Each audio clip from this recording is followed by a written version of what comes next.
Et bonsoir à tous. Bonsoir, bonsoir. Salut les Salut, gars, salut la team, salut tout le monde. salut. Salut les Ah, mecs. Guignou. Je sais pas si J'espère que vous allez bien. j'ai pas vu s'il y a beaucoup de monde là. Qui est là un petit peu là? Qui est J'ai là? 5, il y Ah, a il y a Et Théo. on a Kintoun. Oh, Kintoun, reste parce que toi, je veux avoir ton avis là sur ce qui s'est passé ce week-end. Reste bien, mon ami. Reste bien. Vous m'avez amené au tournoi la semaine dernière. Là, c'est moi qui vous attends au tournoi. Salut mon Théo. Salut les gars. Bienvenue dans une nouvelle émission de Rond comme un ballon. Comme d'habitude, ce soir on va parler foot tranquillement entre copains. Donc installez-vous tranquillement, prenez-vous un petit truc à boire comme d'hab. Ce soir, émission qu'on affectionne particulièrement, ça va être un grand apéro à la carte. Je vais pas perdre plus de temps que ça, je vais vous mettre tout de suite le sommaire qui est très court. Parce que ce soir Salut on à fait le Ouman, toi grand aussi, tu es apéro. le plus beau. Ah let's go, j'avais pas vu qu'il y avait Ouman. Bienvenue Ouman. J'espère que tu as passé un très bon week-end, je suppose, vu les victoires, la victoire de Monaco. Ce soir, du coup, grand apéro à la carte. On va parler de plein de petits sujets, comme d'hab. On aime bien ce format-là, ça régale. On va parler de plein de choses que vous allez voir juste après. On finira par les tops et les flops. Et par écarte les quiz, comme d'habitude. Allez, on enchaîne direct. On enchaîne direct parce qu'on a plein de choses à dire. Hop, je vais remettre. Je suis en train de tout décaler. Je remets l'écran comme il faut. Donc ce soir, vous pouvez le voir, il y a plein de choses. Il y a plein de choses. On va commencer Simon, tranquillement. Dis-moi. Simon, tu peux enlever la barre en bas là, sur le Twitch. C'est la Ouais. celle de la semaine dernière. Je peux juste la désactiver. Au Paf. moins, on sera perfecto. Bien joué, mec. T'as bien fait, je l'avais pas fait gaffe. Hop, normalement, elle est enlevée. Si vous l'avez, vous la Yes. voyez plus. Nickel. Donc, c'est Cyril et Franck qui ont préparé la petite émission de ce soir. Et ils ont mis Surtout plein de Franck, sujets messieurs. super intéressants. Les sujets, là, ils me régalent. J'ai bien aimé les petits sujets là, de apéro à la carte. Et vous avez commencé notamment par les deux premiers sujets qui touchent à les règles, à notre jeu, à notre football. Et qu'est-ce que vous en pensez de ces nouvelles règles pour les gardiens déjà?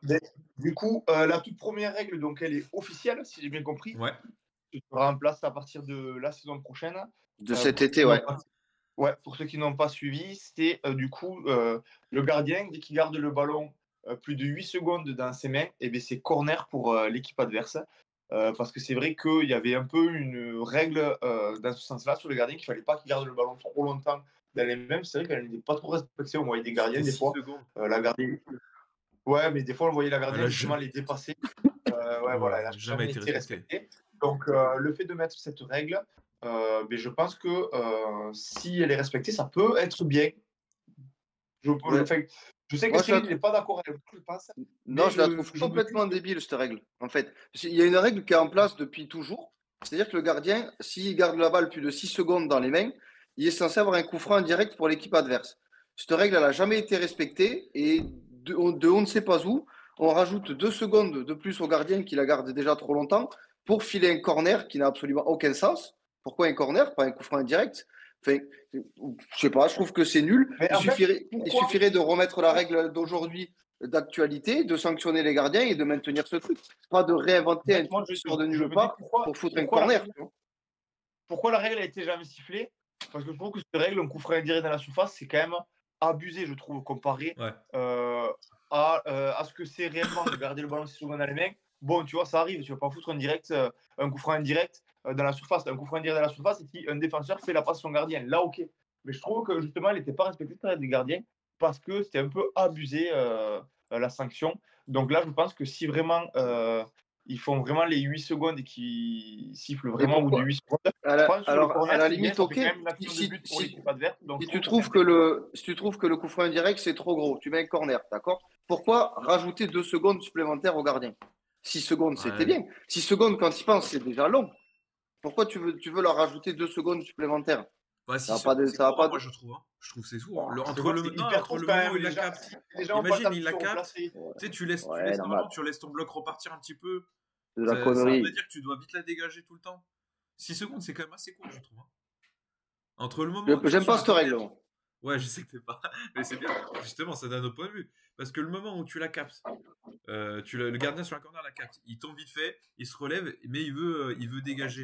Mais le problème, c'est que là, Non, mais il y a un à la petit, limite, il y a un tu petit peux délai. commencer le Le temps que décompte tout au le monde moment où ressort. Tu peux commencer le décompte au moment où il se relève. Évidemment que si il se jette sur un corner, il capte la balle, il tombe par terre et qu'ensuite il y a un peu d'euphorie devant lui, il se relève. Évidemment que les 4 secondes qu'il a mis à se relever, elles ne devraient pas être comptabilisées parce que c'est pas Ah, mais du coup, un ça veut dire moment où qu'il il a faut pu jouer comptabiliser avec quand? cette balle. Ça veut dire Et que à ça va partir toujours du être moment où sujet à l'interprétation. non, quand le gardien est debout et qu'il peut relancer son équipe, c'est pas sujet d'interprétation, c'est factuel. Il a la balle. Si il récupère la balle d'une tête d'un défenseur, il est cadeau, et bien tu attends 6 secondes. Si c'est sur un corner, à partir du moment où il est debout, il a 6 secondes pour jouer. Et tu comptes pas le temps d'avoir capté, de te relever si tu veux, machin. Et à Ouais, mais partir je du pense moment que où tu es debout avec la balle entre les mains, justement, mais dans pour ces éviter cas-là, ces problèmes les 8 d'interprétation, ils secondes, ça partent à sera partir du moment pareil. où il la capte, hein. Je pense qu'ils partent du Tu moment où crois il que la capte l'arbitre pour il va éviter. regarder sa montre? Je ne sais pas qui va Alors, chercher la balle sur corner, l'autre il la capte, l'arbitre il va être comme ça, attendre les 8 secondes. Ça, là, c'est là je où sais je te pas. rejoins. Moi, je trouve que l'idée de la règle, elle est bonne. Mais par contre, moi, je suis mitigé dans le sens où je suis sur la réserve parce que j'attends de voir comment ils vont l'appliquer. C'est-à-dire comment elle va réellement être mise en place et comment ça va être matérialisé sur les terrains. Est-ce qu'ils vont vraiment la siffler? Qui va faire gaffe? Est-ce que c'est à l'arbitre central? Est-ce que c'est à l'arbitre de touche de faire attention et de prendre le décompte? Est-ce que c'est au quatrième Théo, il parle du arbitre de quatrième faire attention? arbitre là dans le chat. Ouais, Mm. donc d'ailleurs j'en Mais profite pour en passer un plus, petit bonjour à Sergio et à Nico qui sont arrivés entre temps. Salut les gars, justement donnez un peu votre avis, bah, je vois que vous le donnez, ça régale. C'est un peu un ben, il y a garde-fou pour Spounix éviter qui les dit excès. Ouais, que lui, il aurait gardé la même c'est pas règle avec faux. 10 secondes, Nico il trouve. Et Théo, pour justifier en fait le temps, il a dit qu'ils ont dû faire des moyennes de savoir combien le gardien il passe de temps avec le ballon dans les mains. Et je pense que ça doit être ça en vrai. Je pense que ça doit être Ouais, les 8 secondes ne sortent pas de nulle part. Je pense qu'ils ont dû voir à peu près combien de temps mettait un gardien pour dégager et que 8 secondes, ils ont trouvé ça quand même assez raisonnable et qu'il fallait pas non plus abuser. Et je pense que moi, cette règle, elle peut être bien parce que c'est toujours mieux d'avoir un corner pour toi plutôt qu'au final on siffle rien et qu'on te siffle pas la règle quoi. ouais, mais après ça peut, voilà, est-ce que ça va être vraiment mis en place, est-ce que ça va être vraiment surveillé, tu vois, maintenant c'est là qu'on va voir, tu vois. Je sais pas comment ça va se matérialiser vraiment sur les terrains. Mais en tout cas, c'est une règle du coup qui va être mise en place dès l'année prochaine, dès la Ouais, saison prochaine. Donc, ça a été validé. C'est pas une phase de test ouais. qui doit être adaptée dans différents championnats, de différentes ligues ou compétitions. C'est un truc qui a été annoncé là, au début du mois, samedi, je crois, ou vendredi, et qui va être officiel à compter de la saison prochaine. Et je crois même peut-être pour la Coupe du Monde des clubs, mais pas sûr. Ouais, je sais pas ça. Par contre, en tout cas, il y a d'autres propositions qui sont pas encore officielles, qui vont être en phase de test. Il y en Ouais, a même qui sont déjà en route. C'est une nouvelle proposition. Alors dedans, il y a les règles, le changement du hors-jeu, du ouais. changement du hors-jeu à venir. Bah, en tout cas, ils testent. Je ne sais pas si vous avez vu la nouvelle règle proposée par Arsène Wenger, ça va être que le joueur, l'attaquant, soit complètement dépassé de la dernière ligne du défenseur, soit complètement devant pour être hors jeu. Là, c'est pas dès qu'il y a une zone, c'est vraiment toute la partie du corps qui doit complètement dépasser la dernière ligne de défenseur pour être hors jeu. C'est-à-dire qu'il pourrait être complètement devant et avoir que le pied encore à côté du défenseur, bah, il serait pas en jeu. Ça, Ouais. c'est la nouvelle Ben, en règle Moi, fait, pour qui est moi, avancée. moi, pour ça, moi je c'est trouve. vraiment juste changer le problème dans l'autre sens. En fait. Pour moi, c'est exactement pareil, mais dans l'autre sens. Parce que nous, on se plaint parce qu'il y a un petit bout de pied qui dépasse qu'on est hors jeu. Là, ça va te plaindre parce qu'il y a un petit bout qui dépasse qui reste dans le pied du défenseur. Ouais. Donc, ça va être, au lieu que ce soit les attaquants qui se plaignent, là, ça va être les défenses qui vont se plaindre. Pour moi, c'est juste changer de problème, en fait. Ça n'apportera aucune plus-value, je trouve. Ça donne en fait un peu plus d'avantage à l'attaquant qui peut être plus en avance sur le défenseur. Mais sinon, c'est vraiment pas utile, je trouve. Ouais, Ouais, ça mais est-ce que avantage ça, c'est pas terriblement les bien? attaquants, hein. Est-ce que c'est pas bien aussi qu'il y ait un peu d'avantage à l'attaque? Parce que sur tous les hors-jeux, t'es bien. D'ailleurs, quand tu vois le hors-jeu de Rabiot hier, qui est hors-jeu parce qu'il fait du 44 au lieu de faire du 42, euh, est-ce que ça serait pas bien d'essayer de trouver un moyen quand même? Alors, je dis pas que ça, c'est la solution. Effectivement, tu déplaces le Le problème à problème. l'inverse. Mais est-ce que ça serait pas bien aussi de laisser un petit peu plus d'avantage à l'attaque? Parce que dans tous les cas, aujourd'hui, c'est l'attaque qui se fait niquer. Et malheureusement, depuis qu'il y a la VAR, on voit beaucoup trop de buts qui sont annulés pour 2 centimètres de tibia, 3 centimètres de genou ou une pointure de chaussure, qui à la base n'est pas vraiment ça la règle du hors-jeu. C'est tirer vraiment profit de ta position corporelle par rapport au défenseur. Que tu fasses du 44 ou du 41, Rabiot, le but, il l'aurait mis quand même hier. Nuno Mendes, son but contre City, il l'aurait mis quand même. C'est pas le fait que ça rotule des passes qui change l'action, tu vois. Donc, il faudrait peut-être réussir à trouver quand même une solution pour qu'il y ait un petit peu plus d'avantage à l'attaque plutôt que ce genre de but soit refusé. Et moi, je trouve ça dommage que les buts comme hier ou comme on a pu voir dernièrement soient refusés. C'est pas vraiment ça de base pour moi un hors-jeu. Donc, C'est bon, tu Ouais, m'as je suis d'accord. convaincu. Tu m'as convaincu. mais après, D'accord. par contre, non, mais en vrai, je suis tout à fait d'accord avec vous que si tu changes tu passes sur cette règle, on aura toujours le problème à l'envers. T'as On le même dira que problème. bah là, il y a un millimètre de l'autre côté, donc le but doit pas être accordé ou doit être accordé, et ça sera le même bordel en termes de timing pour accorder les buts et tout. Ça, y a pas de sujet. Par contre, je trouve que ça serait bien de trouver, je sais pas, un juste milieu, même si c'est toujours compliqué de le faire quand ça se joue comme ça à pas grand-chose. Mais là, c'est trop favoriser les défenses et pas assez les attaques. Je trouve ça dommage. Je Non, sais mais pas si, en comment fait, tu ils as peuvent le raison. faire, en fait. Je sais pas comment ils peuvent le faire. Eff- Effectivement, c'est totalement déplacer le problème dans l'autre sens. Mais le fait de déplacer le problème dans l'autre sens, ça donne de l'avantage à l'attaque. Et je trouve que, vu comme tu l'as expliqué, c'est effectivement intéressant au final. Et puis au moins, comment dire, ça poussera encore plus les défenseurs à vouloir jouer haut. Et ça pourra créer de plus gros espaces. Et donc, ça pourra donner des matchs avec beaucoup plus de contre-attaque, beaucoup plus de ballons dans la profondeur. Et je trouve que ça peut être stylé Moi, je au vais en final. profiter pour lire un peu le chat parce que le chat, Ouais, là, là, ils sont pas d'accord Nico, avec nous.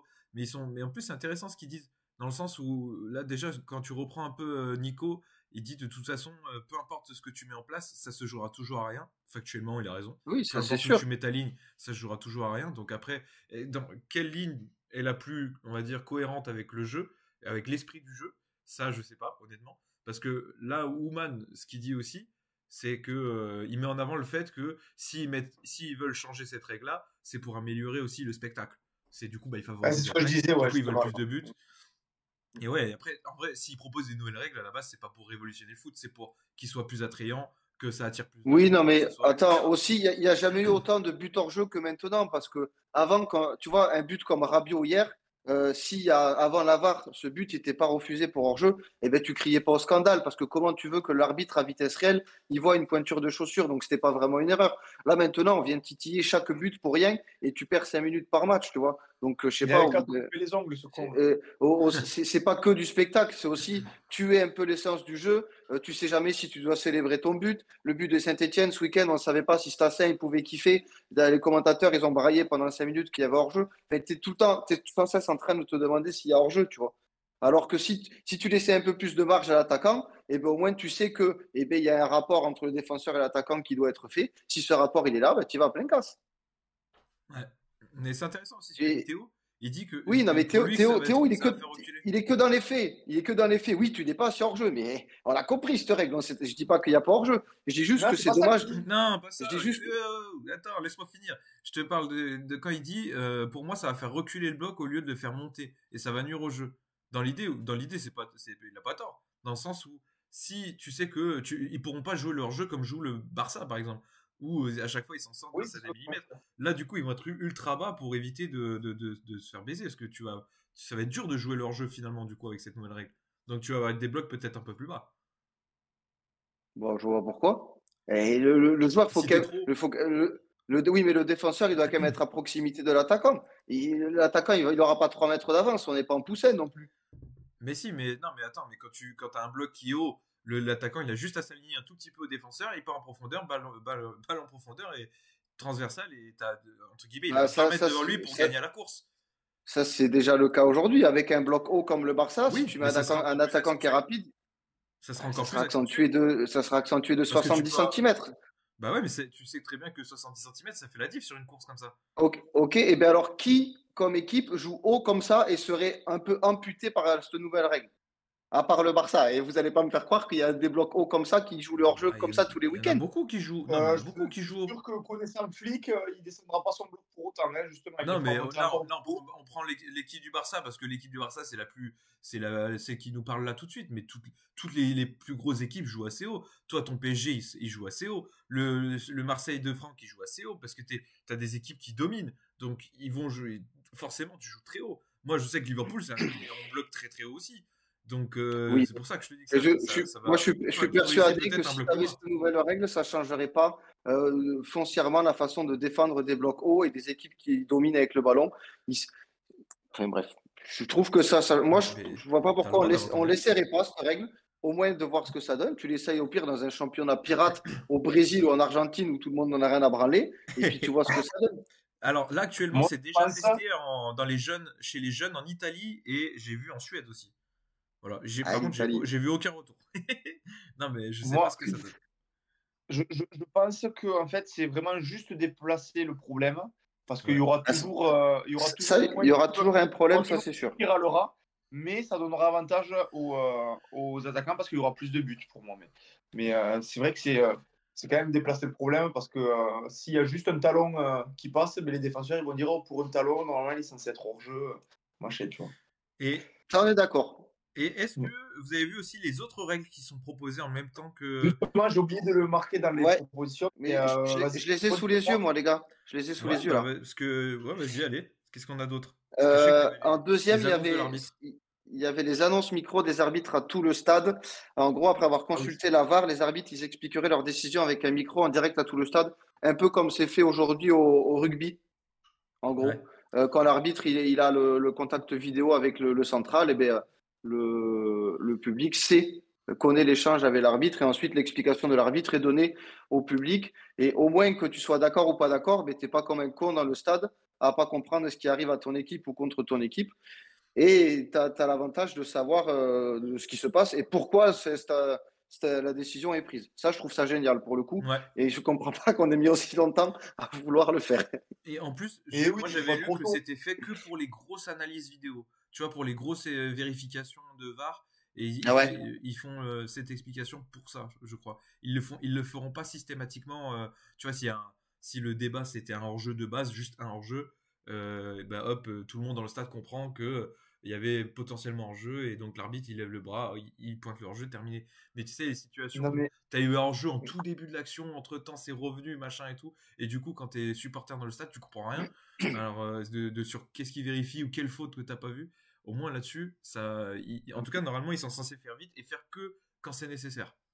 Pour les grosses Oman, vérifications. il a complètement raison. Et j'allais dire exactement la même chose. Mais il serait temps. Il serait temps. Ça fait je sais pas combien d'années qu'ils l'ont dans le rugby. Tout le monde en est content de cette règle. Ça marche très bien. Je ne comprends pas comment c'est pas encore dans le football. Ça, parmi les trois règles, je pense que c'est celle qu'il faut obligatoirement. Parce que nous, à la télé, on le sait parce que les commentateurs nous parlent. 30 ans après, dans tout le cas, ça met 30 ans. Mais là, au moins, quand tu es dans le stade, eh bien, au moins, tu peux être au courant. Et je ne vois pas comment, en fait, je ne vois pas, en fait, quelles seraient les raisons contre cette règle, Ouais. en fait. Là, je suis Ouais. d'accord. C'est la seule règle des quatre où on doit tous être d'accord. C'est trop Juste, important pour la compréhension du public d'avoir ça. ouais. Juste peut-être le potentiel inconvénient, c'est la perte de temps. S'ils mettent trop de temps à vérifier, après ils prennent le temps Ah, d'expliquer et tout. Voilà. Peut-être on perd juste déjà ce 3 truc. minutes pour le moindre truc. On n'est peut-être pas à 3 minutes 30. Hein. C'est vrai. Mais d'ailleurs, en parlant de perte de temps, c'est l'autre règle, je crois. Hein. Ça fait partie d'une des règles. Ouais, il y aurait la possibilité pour l'arbitre de stopper le chrono pour étudier une situation litigieuse ou s'il y a une grosse blessure, pour éviter de perdre le temps de jeu effectif. Donc, ça rajouterait pas du temps additionnel. T'arrêtes à 24, la blessure, elle prend 5 minutes. Au lieu de reprendre à 29 et d'avoir du plus 5 à la fin, eh ben, tu reprends à 24 et c'est l'arbitre qui a le pouvoir après de stopper le chronomètre ou non. C'est lui qui juge en fonction des situations. Ben, pareil, comme au rugby. Comme au rugby, ça fonctionne très bien. Allons-y, moi, ça me va très bien, ça. Ça me va très bien. Au moins, on n'a pas après des surprises dans les arrêts de jeu qui dépassent ou qui dépassent pas, ou je sais pas quoi, là. Moi, c'est très bien aussi de stopper le temps à chaque gros arrêt de jeu. Ouais. Après, Moi, pour les touches, laisse faire, mais dès qu'il y a une faute ou un truc du genre, tu Ouais, moi, je arrêtes suis un le peu plus. temps. Au moins, tu sais que tu joues 90 minutes effectives, point barre. ouais. Moi, je trouve que Après, ça démarque l'équipe, moi. moi, dans l'idée, j'aime bien le temps additionnel quand même. Que Ouais, tu moi aussi. sois en position de vouloir rattraper un score, en position de le garder, tu stresses toujours de savoir combien il va y avoir de temps additionnel. C'est toujours un petit coup d'adrénaline supplémentaire, que ce soit contre ou pour toi. Je trouve ça bien le temps additionnel. Par contre, quand il y a des grosses blessures, tu vois, comme par exemple Mateta ce Ouais. week-end, on va en parler après. Bah là, tu sais que ça va durer peut-être 10 minutes. Au lieu de foutre un plus 10, là, tu peux peut-être arrêter le chrono parce que ça va être long. Pour une décision VAR d'un penalty qui va prendre 45 secondes, là, je serais plus partisan, tu vois, de garder le temps additionnel, de faire je sais pas, un juste milieu entre les deux en fonction du temps que ça prend. Et je Je suis sais pas, assez ça d'accord prend avec ça. plus de 3 minutes. Plus de 3 minutes, tu stoppes le chrono et tu reviens là où tu étais. Moins de 3 minutes, tu le fous en temps additionnel, tu vois. Pas toujours que ça soit noir ou blanc, que tu fasses un peu de gris et que tu puisses nuancer la décision, quoi. Ouais, je suis plutôt d'accord avec ça parce que moi je trouve que c'est quand même, ça reste le charme du foot aussi. Ça fait partie un peu du foot, le fait qu'il y a des fois il y a du gain de temps, etc. Alors pas forcément sur les blessures, mais tu vois, si tu dois commencer à tout arrêter, à stopper, alors qu'est-ce qui, tu vois, ça va être toujours sujet à interprétation. Est-ce que c'est à chaque blessure? Est-ce que c'est un mec qui est par terre qui a des crampes? Est-ce que c'est considéré comme une blessure? Est-ce que, tu vois, est-ce que ils mettent situation litigieuse? Mais qu'est-ce que ça va être concrètement une situation litigieuse Ouais. Et puis après, pour en arrêter le plus, terrain le temps? Je alors sais pas, là, j'ai peur sur que la ce soit règle compliqué à mettre en place. la règle qui est préénoncée, il y a pas les détails. Donc, ils disent que c'est au pouvoir de l'arbitre. Faudrait qu'au-delà, que ce soit au pouvoir de l'arbitre, évidemment, c'est normal, c'est lui qui gère le jeu, mais faudrait que ça soit universel. C'est-à-dire qu'il faudrait pas que certains arbitres, je dis quelque chose, Turpin, décide lui d'arrêter le chrono à chaque fois et que Frappard décide de pas l'arrêter, qu'il y ait du temps additionnel. Il faut que ça soit quelque chose, quoi qu'il arrive, si la décision elle est prise, qu'il soit uniformisé, quoi. Totalement, je suis d'accord. Parce qu'en plus, j'avais lu que toutes ces règles, elles pouvaient arriver dès l'année prochaine, si c'était validé. Apparemment, il y a certaines qui sont en essai dans certains championnats un peu pirates. J'ai pas les détails, c'est peut-être la série B ou la Suède, j'en sais rien, mais c'est dans les championnats un peu pirates comme ça, c'est essayé. Ouais, ça Pourquoi j'avais vu pour l'Italie, l'enjeu, mais pas pour le reste. Je sais pas moi, comme ça. Et il y a une autre règle qui avait été évoquée, sauf si vous avez encore des trucs à dire là-dessus. Non, non, c'est bon. Ah, il y en C'est a le une autre? système de challenger. On l'avait déjà évoqué dans une autre émission. Chaque entraîneur pourrait utiliser un nombre limité de recours à la VAR durant un match sur une action que eux jugent litigieuse, pardon. C'est-à-dire comme au basket où les coachs ils ont des challenges. Ben là, le coach il aurait un challenge, par exemple, j'en sais rien moi sur une action où ils vont pas à la VAR. Si l'entraîneur juge que bah, lui il a envie d'utiliser son recours, c'est lui-même qui envoie l'arbitre. Ça, je trouve ça. Moi, je trouve pas ça dégueulasse. Je trouve ça bien parce que malgré la VAR, il y a encore aujourd'hui des soucis. Il y a Quentin en même temps qui dit que c'est de la merde en boîte. Mais bon, il regarde plus de foot, donc il peut pas savoir, lui. Euh, je trouve ça bien. Après, il faut pas qu'il y en ait 40. Un ou deux max. La VAR, elle est déjà quand même utilisée pas mal. Moi, ça me choque pas. Je trouve qu'il y a encore des erreurs et si ça peut les permettre de les rétablir, c'est bien. Par contre, faut que ça soit, faut que le coach il parte pas en vrille non plus, que ça soit fait dans le calme et que l'arbitre ne fasse pas le cow-boy à dire non, j'ai décidé que et machin quoi. C'est le Ouais, moi, c'est problème au ça. foot, c'est que les gens Ça sont va être débiles. compliqué, ça. Hein. Ça va Et être mais compliqué, moi, ça. Les gens sont débiles. je peux te garantir que vu le nombre de fois où on s'est fait enculer cette saison, eh bien, elle aurait fait du bien, cette règle. Je ne sais pas si je suis pour ou pas, mais cette saison, en tout cas, elle nous aurait fait du bien, c'est certain. Moi, je suis pas N'en spécialement déplaise à pour certains. parce que je sais, il faudra vraiment bien cadrer dans quel moment tu peux utiliser. Parce que ça veut dire quoi, du coup, une situation litigieuse? Est-ce que ce sera les mêmes? Tu peux faire un appel à un challenge pour exactement les mêmes situations que la VAR, théoriquement. Parce que s'il Ah commence bah à. sinon c'est nul Sinon, c'est par la contre. fin. Sinon, c'est la Il fin. faut que ce soit penalty, but refusé ou non, hors jeu et carton rouge, ce genre Mais de truc, tu vois. ça voudrait dire que c'est un challenge qui ferait un double appel, quoi. Parce que du coup, si l'arbitre, imaginons, se trompe en direct et que la VAR confirme qu'il s'est, ah non, attends, pardon, je le refais. L'arbitre prend une décision. La VAR confirme la décision en ne la contradisant pas, n'appelant pas l'arbitre. Ça voudrait dire que du coup, le banc, l'arbitre, le coach pourrait dire alors la VAR et l'arbitre s'est planté, il faut que vous regardiez quand même. J'ai du mal à me dire que l'arbitre il retourne et se dise bon bah finalement je me suis trompé. Ça c'est sûr. Alors qu'il est soutenu entre guillemets dans sa décision par la VAR. Ouais, ça c'est. Tu marques un point. Je trouve que ça fait double, en gros ça fait double appel quoi. C'est bah, tout le monde a tort, nous on veut quand même que vous regardiez. Il va te dire non je pense. Parce que ça veut dire que les collègues dans le casque ils vont lui dire bah non t'as raison. Je sais pas comment ça va Ouais, se présenter. c'est sûr que présenté comme ça, l'arbitre il va pas se redéjuger, plus tous les types à l'avoir le déjuger, c'est vrai, je sais pas. À part Je reprends, Je reprends ce Vas-y, que vas-y, dit vas-y. Sergio dans le chat parce qu'il a totalement raison. Il dit, en fait, il y a tellement de soucis par rapport à l'arbitrage dans le football et particulièrement en France qu'on essaie de trouver des solutions pour justement réduire toutes ces erreurs et tout. On en a souvent parlé, nous, dans nos émissions. Donc, comment faire?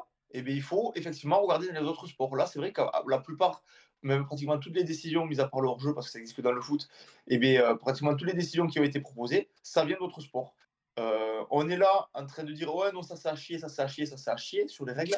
Mais on est en train de dire aussi qu'on se plaint aussi tout le temps de l'arbitrage que ça a chier.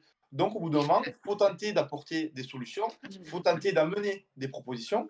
Là, du coup, ils ont fait 4 propositions. Je trouve que ça peut être éventuellement intéressant de les tester, peut-être pas directement dans nos championnats, mais sur des championnats pirates, comme dit Cyril, et à voir ce que ça donne. C'est vrai que copier dans les autres sports, c'est bien, parce que dans les autres sports, ces règles-là, elles marchent bien. Donc, c'est intéressant qu'enfin, déjà, on ait des propositions de solutions pour régler ces problèmes d'arbitrage.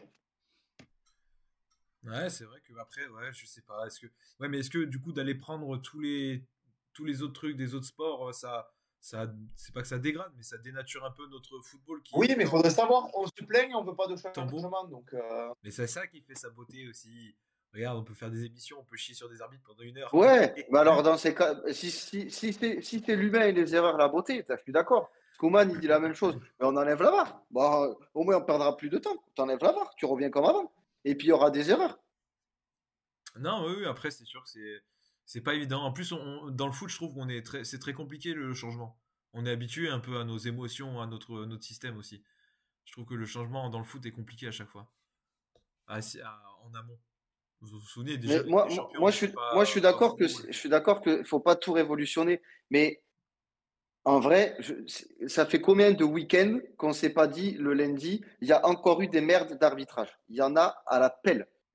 Donc, soit dans ces cas-là, on les accepte et plus personne se plaît, on arrête de faire chier les arbitres, les types sur le banc et en tribune, tout le monde ferme sa gueule. Et nous on dit, bon, ben, c'est comme ça, il a fait une erreur, tant pis, j'ai perdu alors que j'aurais dû gagner parce qu'ils se sont chiés. Ou alors on accepte aussi qu'il y ait des innovations. Et comme il y a eu la VAR, et on en fait d'autres petit à petit pour qu'il y en ait de moins en moins. Oui, l'erreur est humaine, au bout d'un moment, allez vous faire foutre. je réponds aux gars dans le chat là, qui disent ouais, non, il ne faut pas dénaturer le foot, faut pas dénaturer le foot, machin, machin. Euh, c'est des tests dans tous les cas, ça ne va pas forcément se faire de suite. Regardez la Ligue des Champions, on était tous pratiquement à la critiquer. On disait ouais, il ne faut pas dénaturer le foot, il ne faut pas changer le foot. Là, bon, ça, c'est pas une règle, c'est un format qui a changé. Ouais. Mais au final, boum, ça nous a plu. La VAR, au final, tout le monde en était là. Il faut qu'il y ait la VAR. C'était un énorme changement, ça, justement, dans la règle. Donc, pourquoi pas tester. On ne dit pas que les propositions sont bien. Là, on vient de débattre sur les propositions.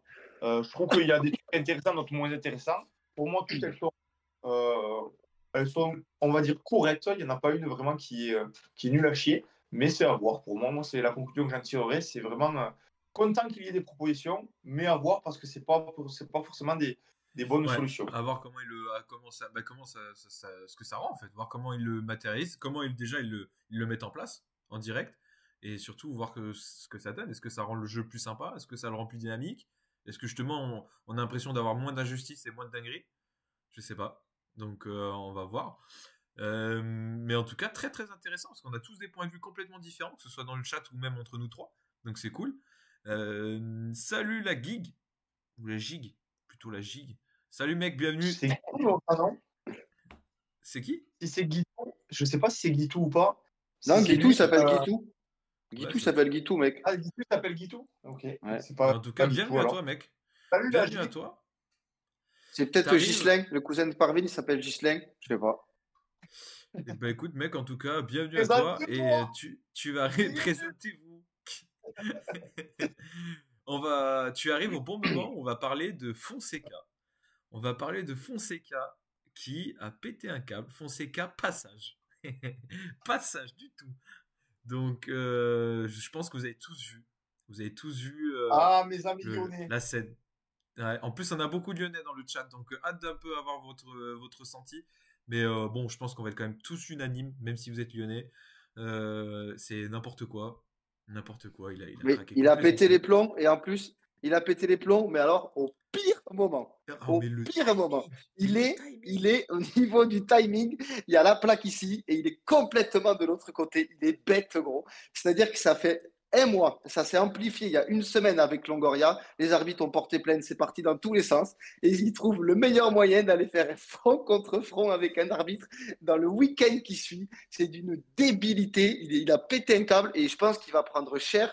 Et à côté, ce qu'a pris Longoria, ça sera moins que ce que va prendre, je pense, Fonseca là. Fonseca va prendre très cher parce Mais, que parce qu'il y a du mais, physique là-dedans quand même. Et Ouais. c'est mais vraiment t'en veux Toka, honnêtement. Mais comment tu peux être aussi débile que ça? Mais j'ai jamais vu ça. On en a parlé la semaine dernière.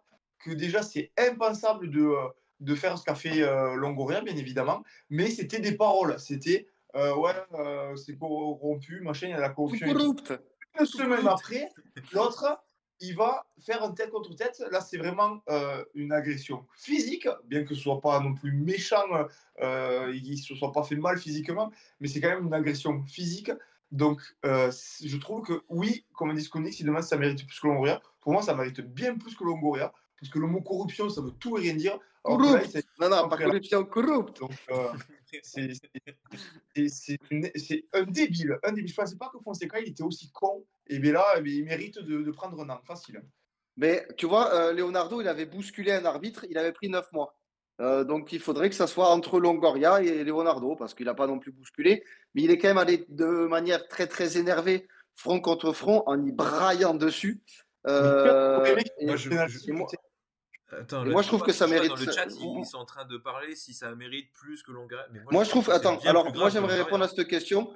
Moi, je trouve ça, que ça mérite plus que Longoria, mais parce que pour moi, Longoria n'a pas pris assez aussi.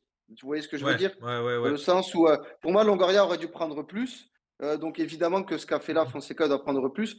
Pour autant, ce qu'il a fait là, si c'est pas plus grave, c'est au moins aussi grave. Si tu touches au physique d'un arbitre, il ne faut pas pousser. Dans ces cas-là, c'est la porte ouverte à n'importe quoi. Tu rentres et tu mets un brin et on dira que c'est jamais plus grave, tu vois. Non, mais Sergio, il a totalement raison. Là, dans le football amateur, surtout les arbitres, ils se font menacer de mort, insulter et compagnie. Là, tu montres ça à la télé devant tout le monde, tu as ces images. Comment tu vas faire arrêter aux autres, aux amateurs, tout le week-end que ça se passe? Là, les Lyonnais, évidemment, comme d'habitude, ils sont pas objectifs en disant qu'il faut que 5 ou 7 matchs, mais n'importe quoi. Non, non, non, non, non. La saison, elle doit être finie, en vrai. Bah, de toute façon, il reste 11 matchs. C'est quoi? 11 matchs qui restent? Il 10 reste, ou 11? il reste 11 matchs. 11 matchs, et bien il revient en août.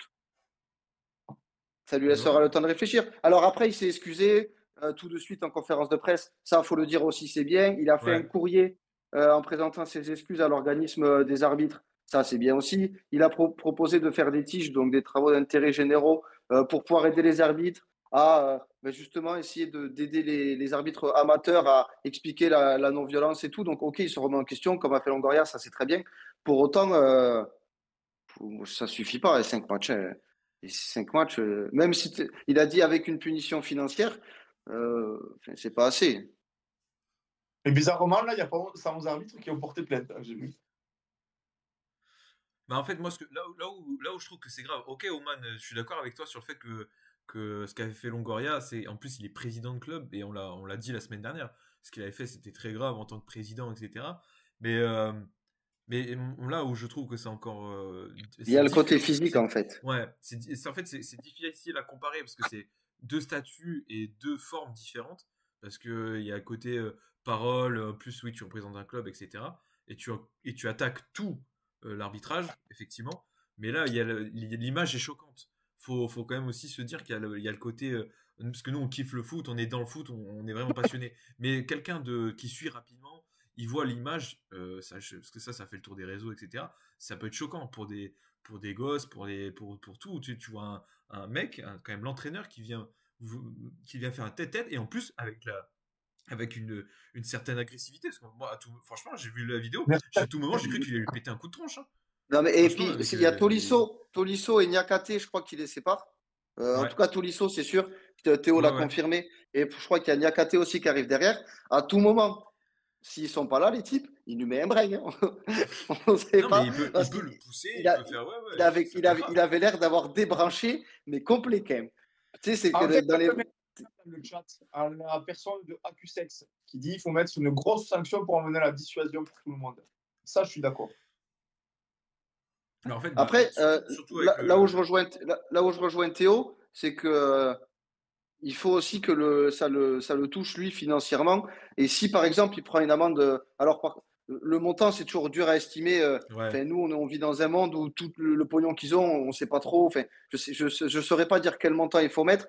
Mais tu vois, mettre un montant d'amende impactant qui soit quand même conséquent pour eux, parce que si tu fous 5 000 balles d'amende, enfin, je suis désolé, les entraîneurs qui prennent 3 millions par an, avoir 5 000 € d'amende, s'ils n'en ont rien à carrer. Donc mettre un truc conséquent pour que ça dissuade aussi les types, au-delà du fait qu'ils soient suspendus pour un nombre de matchs à déterminer, ils passent mercredi en commission, que ben, tu te dises, putain, il a quand même pris ça dans la besace, j'ai pas, même si je pète un plomb, mais j'ai pas envie d'assumer ça derrière parce que voilà, balancer 100, 200 ou 250 000 euros, c'est énorme.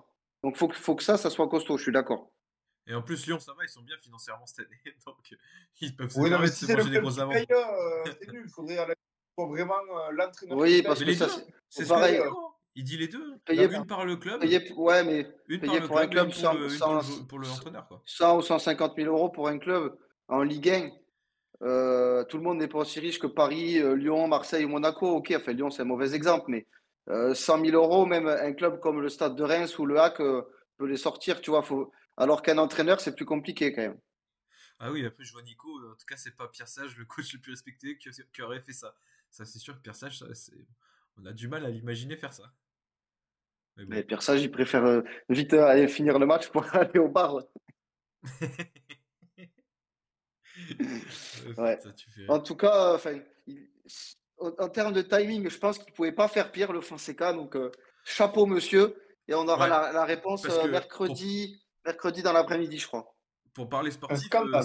ça les met quand même dans la merde pour, mine de rien, quand t'as ton coach qui est sanctionné comme ça te met un peu dans la merde pour la course à l'Europe, quoi. Parce que là, je veux Non, dire, mais il y a un enjeu pour le club, financièrement, pour sportivement, il y a un gros enjeu sur sur ce sprint final un Ouais, peu. après, Donc, s'il est ah oui, mais suspendu, ça veut dire qu'il ne peut pas être sur le banc. Quand tu vois les suspensions de Marseille, il y avait les trois copains, ils étaient en tribune ce week-end, ils n'avaient pas l'air perturbés par le fait d'avoir tous les trois un carton rouge, hein.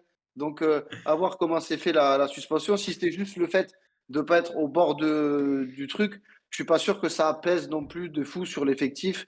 Et maintenant, tu peux dialoguer avec les oreillettes et tout, il peut balancer les consignes, tu as l'adjoint qui est là. Il faut que lui, il soit exclu du jeu, qu'il ne soit pas en rapport avec les arbitres et aussi que ça soit un truc marquant par rapport à sa connerie. Après, pour moi, ça ne va pas impacter non plus le jeu de Lyon sur les prochaines semaines, quoi. Je ne ok. suis pas d'accord. Pour toi, ça impacte pas. Non, je trouve pas. Ok. Vous voulez rajouter quelque chose ou on enchaîne? si que c'est un gros débile, voilà, on peut enchaîner. Ouais, ça peut être. C'est une très belle conclusion, mon Franck. Parce qu'il a failli mettre un coup de tête, mais il l'a pas fait. Par contre, il y en a un qui a mis un attentat. Celui-là, il l'a fait. Et c'est Mateta qui Ouais. l'a pris. Je pense que vous Et avez ça, tous vu les images. c'est presque encore plus grave que Ah bah. Fonseca et Longoria réunis, moi, je trouve. Non, mais Bon, à ce niveau-là, moi, je trouve ça fou. Moi. À ce niveau-là, de faire ça.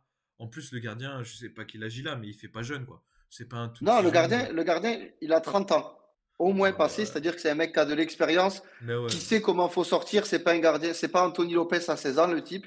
Donc, C'est juste impensable comme il est sorti. c'est une mise en danger de faire ça. Ça n'a aucun sens. Et lui, pour le coup, j'espère qu'il va vraiment ramasser parce que Mateta, au final, il s'en sort bien. Il a quand même eu 25 points de suture. Petit aparté, j'ai vu un tweet aujourd'hui qui disait que c'est plus de points que la Saint-Etienne. Ça m'a fait beaucoup rire. Mais voilà, il le met en danger de fou. S'il le prend peut-être un peu à gauche ou un peu à droite, il le prend plein œil, il peut lui crever les yeux, j'en sais rien. Ça peut aller beaucoup plus loin, lui faire un trauma ou j'en sais rien. Là, j'espère vraiment En plus, on sait qu'en Angleterre, la santé physique des joueurs, c'est important. J'espère vraiment qu'il va ramasser parce qu'il mérite de prendre très cher pour ce qu'il a fait. non, mais c'est très, très, très, très grave ce qui s'est passé. On l'a vu dans le foot, il y a souvent eu des attentats grâce à à cause des pieds qui étaient sur la cheville. Mais c'est dans des tacles, dans le cours du jeu, c'est pas fait exprès. Un gardien, ça doit être interdit de sortir comme ça. C'est pas Mm. possible quand tu sais que l'attaquant va arriver en face, la balle à hauteur de tête, parce que clairement, je vois pas comment il peut mettre une reprise de volée comme ça, là, Mateta. Tu sais très bien qu'il va essayer de la prendre avec la tête. Mettre le pied aussi haut, s'envoler comme ça, c'est totalement inadmissible. Et effectivement, j'espère qu'il va prendre cher, au moins d'ici 6 mois. 6 mois, je trouve que c'est pas forcément une énorme sanction vu le rouge et vu l'impact que ça a fait. Il est quand même sorti sous assistance aspiratoire et tout. Il s'en sort très bien d'avoir juste 25 points comme Ouais, ça. de fou. C'est Mais abusé. tu vois, c'est ce que dit Nico dans le chat. Savoir si on a souvenir d'une agression comme ça dans notre génération au niveau du foot. Moi, là, de suite, je vois pas. J'ai bien un Portugal-Pays-Bas qui me vient à l'idée avec les De Jong et tout, où ça s'envoyait des chartés dans le thorax et tout, complètement volontaire. Mais c'était limite moins violent que ce qu'on a vu ce week-end. Donc, en vrai, je vois pas. De- Il y a Très bon. Sergio qui dit Batiston, mais là, c'est plus vraiment notre Ouais, génération. Euh, là, c'est plus. Là, on est plus en vrai sur le coup de pied de Cantona dans les tribunes que sur autre chose. Enfin, c'est d'une dangerosité sans nom. Et ouais, 6 mois, moi, je trouve ça trop léger. Il doit prendre bien plus. Il doit prendre bien plus. Bien plus. Il peut le tuer. Il peut le tuer. Et ça n'a rien à voir avec un Singo, par exemple, qui avait écrasé Donnarumma de façon totalement involontaire sur un fait de jeu, même si c'était dangereux. Là, il sort, il voit que ça, il y va le pied en avant. Non, non, non. C'est terrible de faire un truc passer. Terrible de faire un truc comme ça. Terrible. Moi, je vois T'en qu'on penses quoi, parle de toi, Simon? Battiston et il y a le Duche qui arrive. On parle de, de, Eh ben, de, de foot de ça cette l'a appelé génération. sa génération. Bonsoir le Duche. Non, ouais, bah, la vidéo de Battiston à l'époque, oui, on l'a vu quand même. Mais là, c'est vrai Non, que mais là, on parle c'est de une très match. bonne question de notre génération.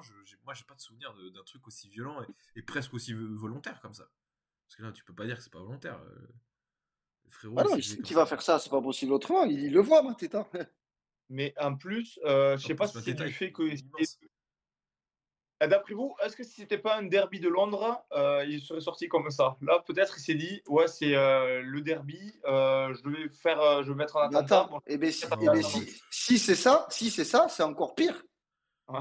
C'est-à-dire que si dans sa tête il se dit ça, ça veut dire qu'en plus tu peux rajouter une intentionnalité au geste. Et bien dans ces cas-là, t'as plus de licence, mec. Ciao, tu prends ta retraite avant les autres et puis il va te faire encadrer. Si il y a tu penses que ça peut être dans sa tête, ok, je vais aller plus fort parce que c'est un derby, mais il est complètement malade. Que tu mettes un petit bois, des pieds qui traînent, un coup sur la malléole ou un truc, pas de souci. Mais un chassé en pleine tête sur un mec lancé comme ça, il faut être fou quand même. Parce qu'à pleine vitesse, mais c'est un truc de ouf. Même quand ils l'ont pas montré hier au Canal Football Club, la vidéo, ils en ont juste parlé, ils ont mis des photos, mais il n'y a pas eu la vidéo parce que quand tu la vois, la vidéo, en vrai, c'était impressionnant, hein, la Ouais, vitesse de. c'est Non, hard. mais eux, les deux, ils arrivent pleine C'est vitesse. hard. Non, mais c'est n'importe quoi. Non, non, mais c'est juste un idiot qui a été dépassé par les événements, à mon avis, parce que c'est huitième de finale de FA Cup. Il y avait de l'ambiance, je pense, gros match.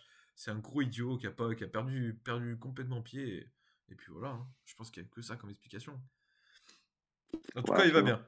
Euh, Il va bien quand même, il va mieux. ouais, Mateta va bien, ça Ça, c'est le c'est plus le plus important. important. Il n'y aura pas Mais de séquelles graves, heureusement, parce qu'en plus, enfin, il est français, même si ça ne doit pas arriver à n'importe quelle nationalité, mais c'est un mec qui n'a pas l'air d'être méchant, qui, Ouais, qui qui marchait apprécie. sur l'an 2025. Donc ça fait chier. Espérons qu'il revienne vite sur les terrains et que l'autre, par contre, ça soit l'inverse. Totalement. Bien fini. Euh, on va parler du Real. On va parler du Real qui a calé, du Real Madrid, en perdant C'est les 2-1 montagnes russes face. en Liga. Ouais, ça reste du coup assez serré. Ils échangent, on va dire, la première place. Mais défaite du Real Madrid face au Betis, au stade Défaite donc de méritée, hein. Betis. Défaite méritée. Très beau match à suivre. On l'a regardé un petit peu justement. C'est un des rares matchs que j'ai pu voir ce week-end avec du coup les copains. Ça a bien joué. Le Betis Séville a été très très bon. Les joueurs étaient excellents. Moi, je vais parler un peu plus disco sur mes tops, mais même les autres ont été très bons. Le milieu de terrain était très bon. Il y a un Johnny là au milieu de terrain à 6-4 qui a le numéro 4 qui s'appelle Johnny. Mais Je qui connais marque pas du tout le d'ailleurs. joueur. Il était excellent. Il marque ouais, de la tête. C'est lui qui marque du but de la tête sur le corner. Il a été Johnny excellent. Il a mis un petit Cardozo. sombrero. Il a été très très bon. Même Anthony a été très bon. C'était surprenant, An- mais il était bon. Anthony, mais depuis qu'il est arrivé au Betis, alors moi, c'est le premier match que je vois de Anthony. Après, j'avais que les stats et les highlights, mais depuis qu'il est arrivé là-bas, il joue bien, hein. Et Ouais. donc, ouais, moi j'ai vu le match aussi, le Betis, Betis, ils méritent de gagner, tout simplement. Ils ont mieux joué. Ils ont eu plus d'occasions. Ils ont eu moins le ballon, certes, mais ça, on pouvait s'en douter. Ils ont été poussés par un gros public aussi. Mais ça, Ouais. Franck vous l'a déjà dit maintes et maintes fois qu'en Andalousie, le public est excellent. Ce qui fait caler le Real pendant que le Barça a mis une correction ce week-end et que l'Atlético a gagné. Donc, le Real passe troisième. Passe Ouais, troisième, et 3 points de retard. Le Betis Séville qui revient bien dans la course à l'Europe aussi, hein. Ils avaient mal démarré la saison, là ils reviennent bien. En plus, ils profitent du fait que Bilbao ait joué contre l'Atlético et perdu pour un peu se rapprocher. Là, il y a Villarreal qui joue ce soir, je ne sais pas qu'est-ce qu'ils font, mais Ça a été je pense que reporté. ça a été reporté. Ok, il y a les trois de devant, du coup, dont on sait qu'il y a énormément d'enjeux et de suspense, tellement ils se passent devant les uns les autres. Mais les trois autres de derrière, je pense que ça peut être intéressant avec Bilbao, Villarreal et le Betis pour se disputer cette quatrième place pour la Ligue des Champions. Donc, en vrai, le championnat espagnol, que ce soit devant, c'est vraiment super intéressant. On en a souvent parlé, Ah ouais. mais Ouais. Voilà, il y c'est a un Ouais, des c'est le gros serré. championnats Puis, le plus moi, sympa, franchement, hein. C'est le championnat moi, le plus franchement, sympa à suivre dans le côté suspense, quoi. ouais, ouais, surtout puis, qu'en plus, cette année, là, on a le Barça qui recrute Mbappé, le Real, le Le Real. Real. oui, le Real qui recrute Mbappé, le Barça qui voit l'éclosion de Yamal et tout. J'ai l'impression qu'il y a de nouveau la grosse rivalité comme il y avait avec Messi Ronaldo à l'époque. Bon, certes, c'est pas encore des joueurs de ce niveau-là, mais peut-être à en devenir. Mais en tout cas, le Barça et le Real se refont la guerre bien comme il faut. Et au milieu de tout ça, il y a le Barça qui dit pas, l'Atlético qui dit pas un mot et qui est là, qui est second, à seulement un point du Barça et qui a totalement sa place à jouer et sa chance pour ce championnat. Donc c'est un peu régal en vrai. Ouais, et puis on voit aussi que c'est beaucoup par phase. Fin octobre ou fin novembre, le Barça a arraché tout. Ils étaient premiers avec beaucoup Ouais. d'avance, puis ils ont eu un trou. Les autres en ont profité. Là, c'est le Real qui a un trou, donc les deux autres en profitent aussi pour passer devant. À chaque fois, ça se joue à pas grand-chose. Il reste 12 matchs en Liga, donc à 3 points d'écart, les trois peuvent être champions. Les trois ont des forces différentes. L'Atlético, c'est la défense. Tu sais que derrière, c'est ultra costaud. Ils sont capables d'encaisser très peu contre quasi n'importe qui. Ils ont eu un supplément d'âme que les autres équipes, moi, je trouve, n'ont pas. Ils ont mis peut-être 15 ou 16 buts dans le temps additionnel cette saison qui leur ont rapporté beaucoup de points, ou que ce soit en Ligue des Champions ou en Liga. Donc, ouais, c'est ultra serré. Je me souviens qu'on avait fait des pronostics il y a quelques temps où moi, j'avais donné le Barça, s'il m'avait donné le Real pour comment dire, Le le champion. côté, justement, le Real, ils savent faire, ils Hmm. vont y aller, quoi. Euh, Peut-être qu'on a oublié l'Atlético un peu trop tôt parce qu'ils font quand même bonne C'est vrai. impression quand tu les vois jouer. Ils sont encore qualifiés en Coupe d'Europe. Je crois qu'ils sont encore qualifiés en Coupe aussi, donc ils sont sur tous les tableaux. Donc ils font une sacrée C'est l'année saison. de Griezmann, je vous l'ai dit, je vous l'ai dit. Eux aussi, on en avait parlé. Ils ont recruté très intelligemment l'été dernier avec des recrues qui marchent. Ouais, mais fiat à cette équipe de l'Atlético qui est capable de tenir. Alors, même si là, si je devais faire un pronostic, c'est pas eux que je donnerais. Mais fiat Mais quand il y a la même Ligue des à cette Champions aussi équipe, dans moi, je l'histoire. pense. Il y a la Ligue des Champions qui Il y peut a, il y a aussi la Ligue des avoir un Champions. impact sur cette Liga aussi. Déjà entre le derby de Madrid, déjà entre le Real et l'Atlético, peut-être que le Ouais. perdant pourra se retrouver peut-être en meilleure posture pour la Liga par la suite. Après, moi, Oui, ça j'aime fait. pas trop ce genre de raisonnement en général, mais c'est un fait. Parce que C'est un fait quand même. je pense que le Barça ira loin et le vainqueur de Real Atlético ira loin aussi à Ligue des Champions. Donc ça fera des matchs en plus. Donc je pense que si l'Atlético ou le Real perd dans cette double confrontation, mais ça peut avoir un petit avantage sur la Liga, étant donné que bien sûr les autres clubs qualifiés espagnols, eh bien, ils joueront à fond, sachant qu'ils auront une grande chance de victoire dans cette Ligue des Champions. Ju- Juste pour finir, je voulais qu'on revienne un petit peu plus aussi sur le match de Betis Real Madrid, parce qu'on a parlé du Betis, un peu plus des joueurs, mais on n'a pas parlé encore de Madrid. Je voulais ton avis, Cyril, parce que j'ai vu que Mbappé était très mal noté. Nous, on a regardé un peu le Ah match. oui, Moi, j'ai trouvé qu'il avait quand même beaucoup fait d'efforts, qu'on l'avait beaucoup plus vu que Vinicius, par exemple, et même que Rodrigo. Mais pourtant, moi, j'ai trouvé qu'il avait bien tenté. Alors, avec pas de réussite, hein, mais j'ai il y trouvé a, qu'il avait, tu vois, il était remuant. Après, il est sorti parce qu'après, il s'est éteint, on le voyait plus. Mais j'ai non, pas mais il y a trouvé, une polémique j'ai pas justement par trouvé rapport à bon. ça.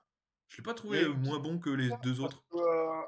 que, c'est la Ouais, première en fois tout cas, que Vinicius, c'est sûr que non. c'est la Ouais. première fois qu'il sort 6 points Mbappé, donc ça a un peu fait parler au niveau du Real Madrid. Et Ancelotti, Après, à ça, il s'est justifié en disant qu'il n'était pas énormément en forme parce qu'il venait de se faire opérer des dents de sagesse. Et du coup, ça a été un peu ça l'explication de pourquoi il est sorti aussitôt. Et par rapport au fait qu'il a été mal noté, ça par contre, je peux pas te dire parce que Ouais, j'ai pas. dans les différents journaux, tu vois, dans les notes que j'ai vues, à ah, chaque fois, j'ai vu qu'il était moins bien noté que, mais vraiment moins bien noté que les après, deux autres, tu moi vois. qui, Alors que qui, je qui l'ai pas soit moins trouvé bien noté que, moins bon. enfin, que Rodrigo, moi, pour le coup, Rodrigo, j'ai trouvé remuant aussi. Il est redescendu beaucoup chercher les ballons. Moi, c'est un joueur que je trouve ultra fort, Rodrigo, et que je trouve sous-coté et mis en retrait par rapport aux trois autres, justement. Donc, à la limite, qu'il soit dans les notes comme Rodrigo ou un peu moins, ça me choque pas. Par contre, Vinicius, je l'ai trouvé mauvais. Ouais. Beaucoup de déchets, souvent les mauvais appels. Puis derrière, il y a des mecs aussi qui n'ont pas été bons. Vasquez, je l'ai trouvé nul. Ouais. Non, Tchouaméni, je ne l'ai pas l'axe. trouvé ouf. L'axe. Énormément de longs ballons par Rudiger à la bas pour personne. Donc Les Mbappé, deux, c'est loin nul. d'avoir été le pire joueur du Real, ça c'est sûr. Moi, j'ai trouvé Alaba et Rudiger. Après, les deux revenaient de blessures, etc. Je les ai trouvés, mais à la ramasse complet. Ils se sont fait manger Ouais, deux, bah trois oui. fois sur des contre-attaques. Ils sont mal placés, notamment sur les buts. Et Sur le Vasquez, corner, il est mal placé. Après, Vasquez, oui, encore aussi, hein, il a pas été Vasquez, bon. en vrai, c'est un point noir dans cette défense. Si tu Même parles Mendy, juste, hein. Même Mendy, pas bon. ouais, encore sur ce match, c'était pas le plus flagrant, je trouve, Non, mais pas le plus flagrant, sur mais les, bon. sur les quatre derrière, Mendy, c'est celui qui fait le meilleur match pour moi, presque. Non, mais Après, oui, mais il est aussi aidé parce que les trois autres n'ont pas été top, ah non, ouais. mais pour le Moi, coup, je trouvais l'axe central très très grave. Franchement, l'axe, elle m'a inquiété, hein. Alaba et Rudiger, je les ai trouvés, mais à un niveau mais très faible, jamais coordonné, toujours en retard dans les duels, beaucoup de fautes aussi. Donc, non, non, j'ai été très surpris. Ils ont pris tous les deux un jaune d'ailleurs. J'ai été et puis surpris qu'il n'y en ait pas un qui ait pris un rouge. le péno concédé par Rudiger, il fait absolument rien pour l'éviter. Ouais, non, ouais, c'est sûr. Tchouaméni, pas très bon non plus. Mais bon, ça, c'est dans sa Non, continuité. Il n'est pas ouais, ouais. exceptionnel cette Le- année, il n'est pas très bon. Real est passé à côté sur ce match, hein, ça arrive.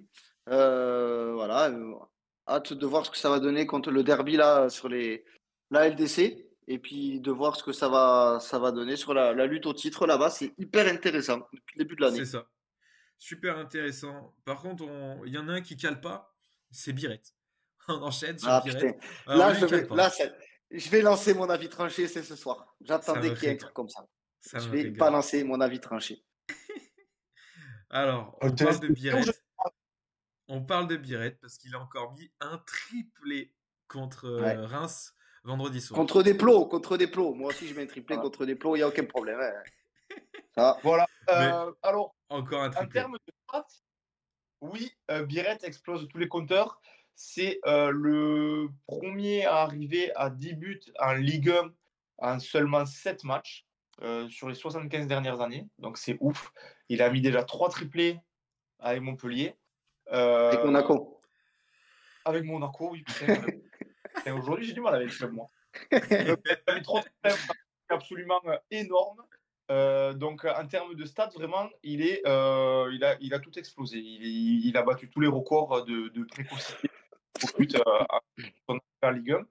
Mais encore une fois, comme dirait Cyril, si on doit vraiment parler du joueur en lui-même, mais moi, j'attends encore confirmation parce que c'est pas parce qu'il a mis 3 triplés que pour moi c'est un bon joueur. On le savait, le problème de Monaco en plus c'était l'attaquant. On a un Mbolo qui est nul à chier depuis le début de la saison. Ils n'ont pas d'attaquant. Là, j'espère que pour eux, en tout cas, j'espère qu'ils ont enfin trouvé un attaquant capable de pouvoir être régulier, parce que c'est surtout ça qu'on va lui demander, c'est pas de mettre des triplés une fois tous les je sais pas combien, c'est d'être régulier, parce que c'est vraiment la chose qui manque le plus à Montpellier, à voir comment il se comporte contre les grosses équipes, son entrée Ah ben ça, face je à... peux te le dire, hein, comment il se comporte contre les gros, parce qu'on l'a vu, hein. Oui, oui, son entrée Oh, face on à l'a pas Benfica, elle beaucoup avait vu. été Ouais, exceptionnelle. contre Paris, il a joué 1 heure, je ne savais même pas qu'il était sur le terrain. L'aller contre Benfica, il était titulaire, le type, sauf que personne ne s'en souvient. Il a joué 60 minutes, il a absolument rien branlé. Alors c'est sûr que marquer contre Reims, Pompertusa et Saint-Afrique, ben moi aussi je peux le faire, évidemment, c'est facile. Moi, je pense que ce type-là, il a un peu de chance. Il a mis des triplés contre Reims. Sur ses 10 buts, il y en a 6, je pense, où il faut pousser la balle. Même Dalbel les aurait mis. Donc oui, il a fait quelque chose de super. Les stats sont ouf, je peux rien dire là-dessus. 10 buts en si peu de temps, c'est énorme. Il y a plein d'attaquants de Ligue 1 qui ne l'ont pas fait alors qu'ils ont commencé en août. Aucun problème. Par contre, il ne faut pas s'emballer non plus, je pense, sur un type comme ça. Je suis tout à fait d'accord avec Franck. Moi, mon avis tranché, je l'attends depuis la première fois où je l'ai vu. Et je suis content qu'il ait marqué. Parce que comme ça, on ne peut pas dire que je le dis parce qu'il n'a pas marqué. Il a mis 10 buts. Et je pense que c'est une énorme pompe. Et j'en ai rien à branler. J'ai pas vu tous les matchs comme Duman, mais j'en ai vu quand même pas mal parce que j'ai vu Paris et les 2 Benfica. Donc, quand même, j'en ai vu. C'est des matchs où il était titulaire. Après, je peux pas voir les matchs parce que je file les codes à Oman. Donc, évidemment, je regarde pas. Mais ce type-là, il est nul. Il est nul. Et il va encore m'en falloir des buts pour qu'il me prouve et pas contre Reims où je sais pas qui est. Faut arrêter. Reims, ils ont pas mis un pied devant l'autre depuis 6 mois et il a mis un triplé. Mais évidemment. Reims, ils en prennent 6 tous les week-ends. Des triplés. Non, alors par contre, tu vois, moi je trouve que ça montre que quand même c'est un mec qui a le sens du but et j'ai hâte de voir avec plus de continuité sur une saison entière. Parce que c'est un mec qui a le sens du but, ce qu'il faut quand même le mettre. Alors oui, c'est pas les buts les plus durs à chaque fois et tout, mais il les met et il a le sens finition. Ouais, vraiment pas, je suis d'accord. Mais par contre, du coup, j'ai hâte de voir sur du long terme. Parce que tu parlais de Paris et Benfica. Alors, c'est pas les matchs, notamment contre Paris, c'est pas les matchs les plus compliqués, les plus faciles à jouer, c'est ça que je veux dire plutôt. Mais et surtout Benfica, le match retour, il est rentré sur la fin. Ok, il était titulaire au match aller, mais il n'avait pas non plus fait 10 000 matchs avec Monaco. Donc moi j'ai hâte de voir sur une saison entière. Moi franchement, j'ai hâte de voir avec une saison entière l'année prochaine. Tu vois, on avisera, ouais.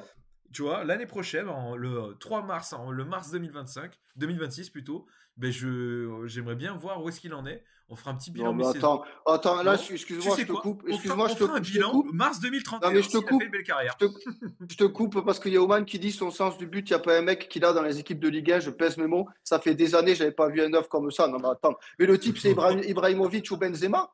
Mais on est où? On est où? Attends, ça fait des années, j'ai pas vu un œuf comme ça, mais attends, mais c'est pas permis de dire une connerie pareille. Non, mais là, j'avoue, Oman, il a pété les compteurs, là, il a pété les plombs. Jonathan David a un excellent sens du but. Non, mais déjà, juste Gonzalo Ramos, il a plus le sens du but que ton Pirette, là, et on sait pas qui c'est, lui.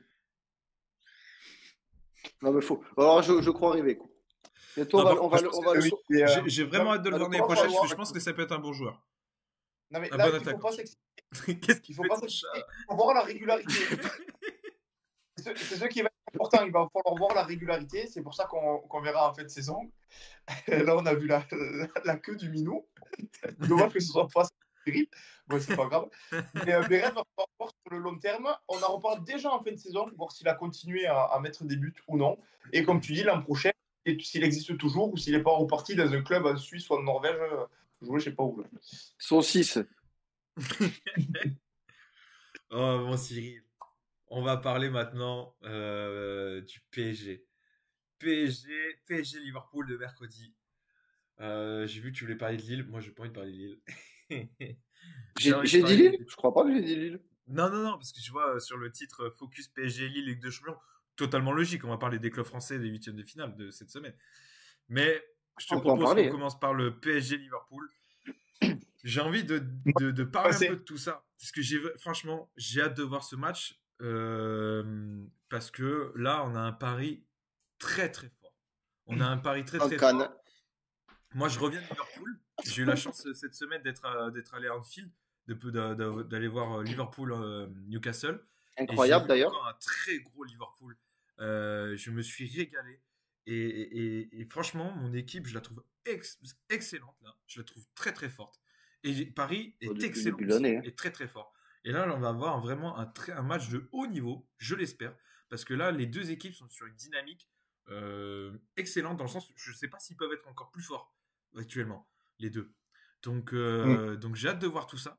Et moi, tu vois, tout le monde parle un peu des défenseurs, de l'attaque et tout. J'ai surtout hâte de voir il va y avoir une grosse bataille au milieu. Ah ouais. Oui. Parce que tu me dis si je me trompe, mais pour moi, Paris n'a pas encore eu une grosse équipe au milieu de terrain en face de lui. Elle n'a jamais rencontré en tout cas un gros milieu de terrain. Pour moi. Bah si, on a rencontré des gros milieux, mais on a perdu. On a rencontré un gros milieu contre Arsenal en début de saison, avec les Rice et tout. C'est quand même costaud, mais par contre, on a perdu. Oui, on a joué à Munich aussi. C'est quand même pas dégueulasse, on a perdu. Alors, c'était pas. C'était pas la même époque. Là, dernièrement, dans les grosses équipes qu'on a affrontées, il y a City, mais City qui est malade, donc c'est difficile de pas un pointer gros le milieu de curseur terrain. là-dessus. C'est pas le gros milieu de terrain qu'on a pu connaître. Donc oui, je suis d'accord. Surtout que le milieu de terrain de Liverpool, on en a parlé beaucoup de fois cette année en disant que c'était un vrai lien avec l'attaque, avec la défense. Tu me diras, c'est logique, c'est le milieu de terrain, mais que là, les trois joueurs qui y sont, ils savent, ils le font de manière excellente. Ils sont complémentaires. Il y a le McAllister qui court partout. Il y a Zoboslai qui est capable de défendre, mais par contre, quand il faut attaquer et donner des ballons cadeaux, ben, il le fait à chaque fois. Et Gravenberch qui fait un peu un mix des deux, c'est-à-dire qu'il court partout et qu'en plus, il arrive à se projeter. McAllister, il est moins offensif, je trouve, que les deux autres, même si dernièrement, il a marqué là. C'est ultra complémentaire et pour le coup, ça va être un vrai révélateur de voir ce que peuvent faire les Neves, Vitinha et Ouais. peut-être Doué ou Ruiz. On ne sait pas trop encore quel, quel milieu de terrain il va mettre.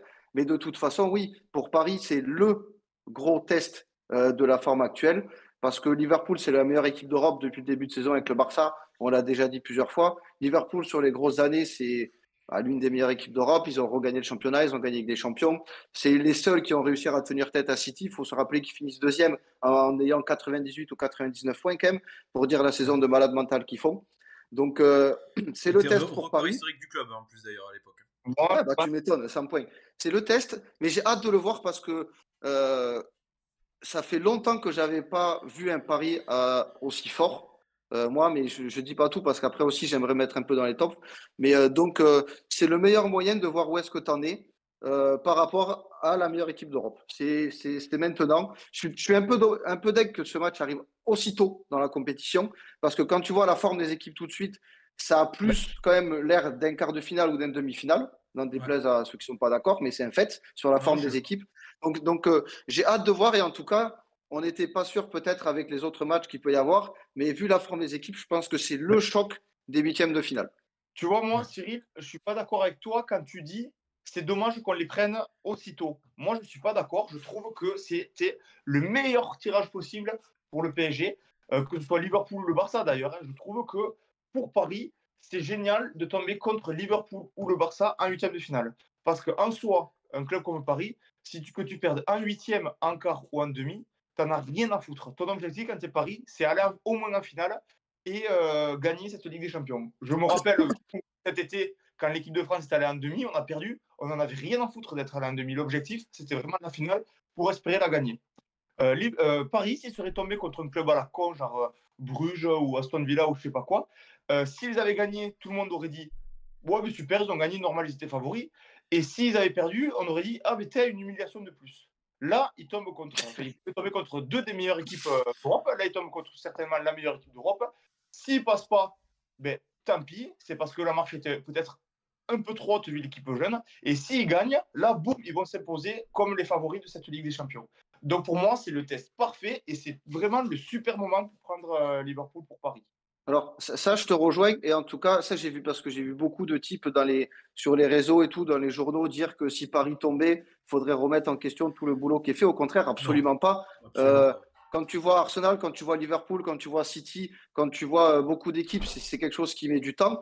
Là, Enrique, en tout cas, sur les derniers mois, il montre que le projet, les graines qu'il a mises, elles sont en train de prendre.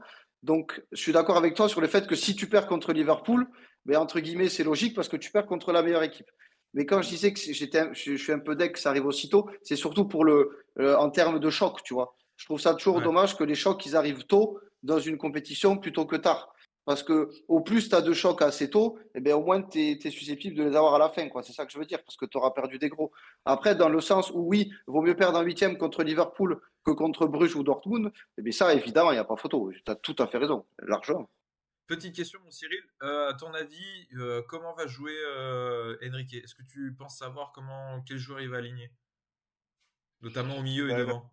Bah, moi, je pense que. Après, dans l'idée, oui, parce qu'il y a des joueurs qui sont sortis plus tôt samedi soir, tu vois, contre Lille. Alors, le résultat à la mi-temps, ça aide à faire des changements plus tôt, mais les joueurs qui sont sortis plus tôt, c'est aussi logiquement pour les préserver, parce que tu as envie de les faire jouer le match d'après. Et les mecs qui étaient sur le banc et que tu as fait rentrer 30-35 minutes pour leur mettre un peu de jus dans les cannes, c'est parce que logiquement, tu as envie de les faire jouer. Donc, Je pense qu'il n'y aura pas trop de surprises. On va avoir un milieu de terrain Neves, Vitinha, Ruiz pour moi. C'est pour moi le plus logique. Et après, une attaque à 3 avec Dembélé, c'est sûr. Barcola, je ne vois pas pourquoi il ne jouerait pas. Et à voir qui il va mettre ensuite entre Doué et Gvara, ça c'est peut-être un peu l'inconnu. Derrière les quatre, il n'y a pas de sujet. Sauf blessure, Ouais. je ne vois pas pourquoi il changerait ces quatre-là. On ne peut pas avoir mieux. Donc pour moi, Ruiz, il va jouer. Pour le coup, Ruiz sur les derniers matchs, c'est un petit peu mieux.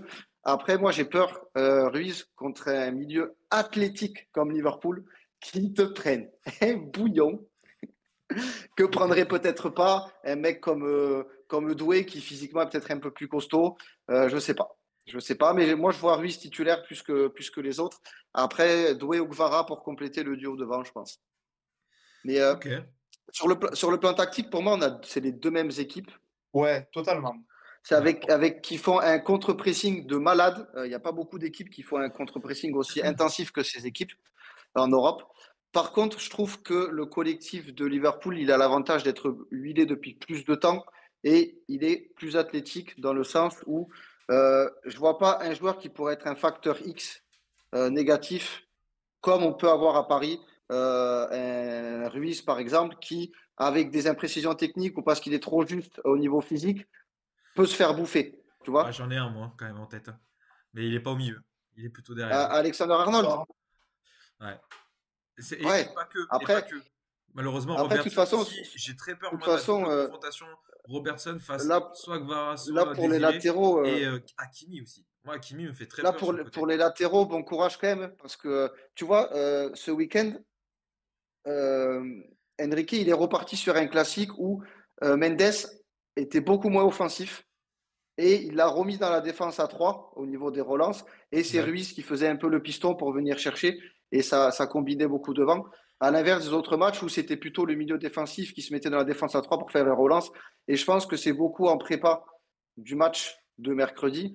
Parce que si tu t'amuses à balancer un Mendes tout le long devant, eh ben, je connais un Égyptien qui va se régaler avec l'un contre Ruiz. Et il va se mettre bien, lui. Tu m'étonnes. Donc, de toute Surtout façon, qu'il va les vite. Mendes, les Hakimi, les Robertson et Alexander-Arnold, quand même, bon courage parce qu'ils chopent Diaz, Salah, Dembélé et Barcola. Et ce pas des types que j'ai envie d'attraper en ce moment, quand même.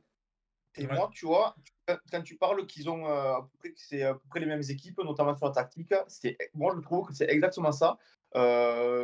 Notamment le PSG, je vais parler depuis le début de l'année 2025, parce que c'était pas trop ça. Enfin, c'était pas trop ça. C'était moins bon, on va dire, en début de saison. Mais là, c'est des équipes qui très haut, qui sont très efficaces devant le but, où il y a tout le monde qui défend, même les joueurs offensifs. Donc je trouve que ça va être une très belle confrontation. Le milieu à 3 va être énormément déterminant, même si je trouve, pour le coup, qu'il est quand même assez homogène au niveau de jeu. Ouais. Et le jeune âge de Vitinha et Neves, c'est quand même du très très haut niveau, ce qu'ils sont en train de proposer cette saison. Donc je pense que il va pas y avoir d'écart de niveau entre les milieux de terrain, mais sur une méforme de l'un ou de l'autre, c'est vraiment là que ça va se jouer, je pense. Ouais. Mais tu vois, j'ai hâte de voir parce que c'est deux équipes qui aiment avoir le ballon, qui a l'habitude d'avoir le ballon et qui aiment avoir le ballon. Et là, je sais pas du coup qui va prendre l'ascendant là-dessus par rapport à L'équipe à l'autre. domicile. Et Ouais, moi, paradoxalement, c'est deux équipes qui aiment bien aussi jouer les attaques rapides, les contre-attaques. Ça va vite, hein. Ça va très vite ouais, mais justement en ça va contre-pressing. avec aussi avec le fait de récupérer le ballon assez haut. Et du coup, Ouais. après, souvent, ça explose. Quand ils font le pressing, ils le font pas à 3, ils le font à 8 ou 9 des fois. Donc, c'est facile d'exploser. Donc, à voir comment ça va être fait. Il y a toujours aussi la notion de public. Franck, il a raison. Ouais. On sait que dans les matchs de Ligue des Champions, le parc, ça peut être quelque chose quand même de costaud niveau ambiance. Anfield, bon, c'est plus à présenter. On sait que les joueurs de Liverpool dans leur stade, tu as l'impression que c'est les Avengers qui débarquent pour la dernière guerre. Donc, il va y avoir des avantages, je pense, à chaque fois à domicile, au moins sur la façon de jouer avec la possession du ballon et un contre-pressing peut-être un peu plus poussé de par le fait d'être tanké chez toi. Tu as envie de faire plaisir à tes supporters. Après, ouais, moi, je suis hypé de fou par ce match. Je suis plus hypé Ouais. au final de rencontrer Liverpool que de rencontrer le Barça. Parce que le Barça, même si cette année c'est très fort, on les a rencontrés quand même pas mal de fois sur les dernières années. Liverpool, c'est ultra rare. Donc c'est un nouveau truc. Puis c'est toujours bien de se comparer. On verra. On verra où en est le curseur. si on prend une valise, eh ben, écoute, c'est qu'on n'est pas au niveau des grosses écuries européennes et que la Ligue 1, c'est beaucoup trop faible. Et puis après, moi, j'espère juste qu'il y aura match sur les deux pour pouvoir kiffer. Que ça fasse une belle Parce que oui, double si confrontation. si on prend 3 et 3, comme a dit Ouman, ben, c'est sûr qu'on sera déçu de la double confrontation, quoi. Il n'y a pas photo. Enfin, Franck n'a pas déçu, voilà. mais, et Simon peut-être moins que moi, mais oui, c'est sûr que si y a 6-0 aller-retour, ça mettrait un coup au moral, ouais. D'ailleurs, j'ai reçu un message privé d'un gars dans l'émission qui m'a dit qu'on avait intérêt à gagner. Donc, je divulgue pas son nom pour garder une certaine discrétion.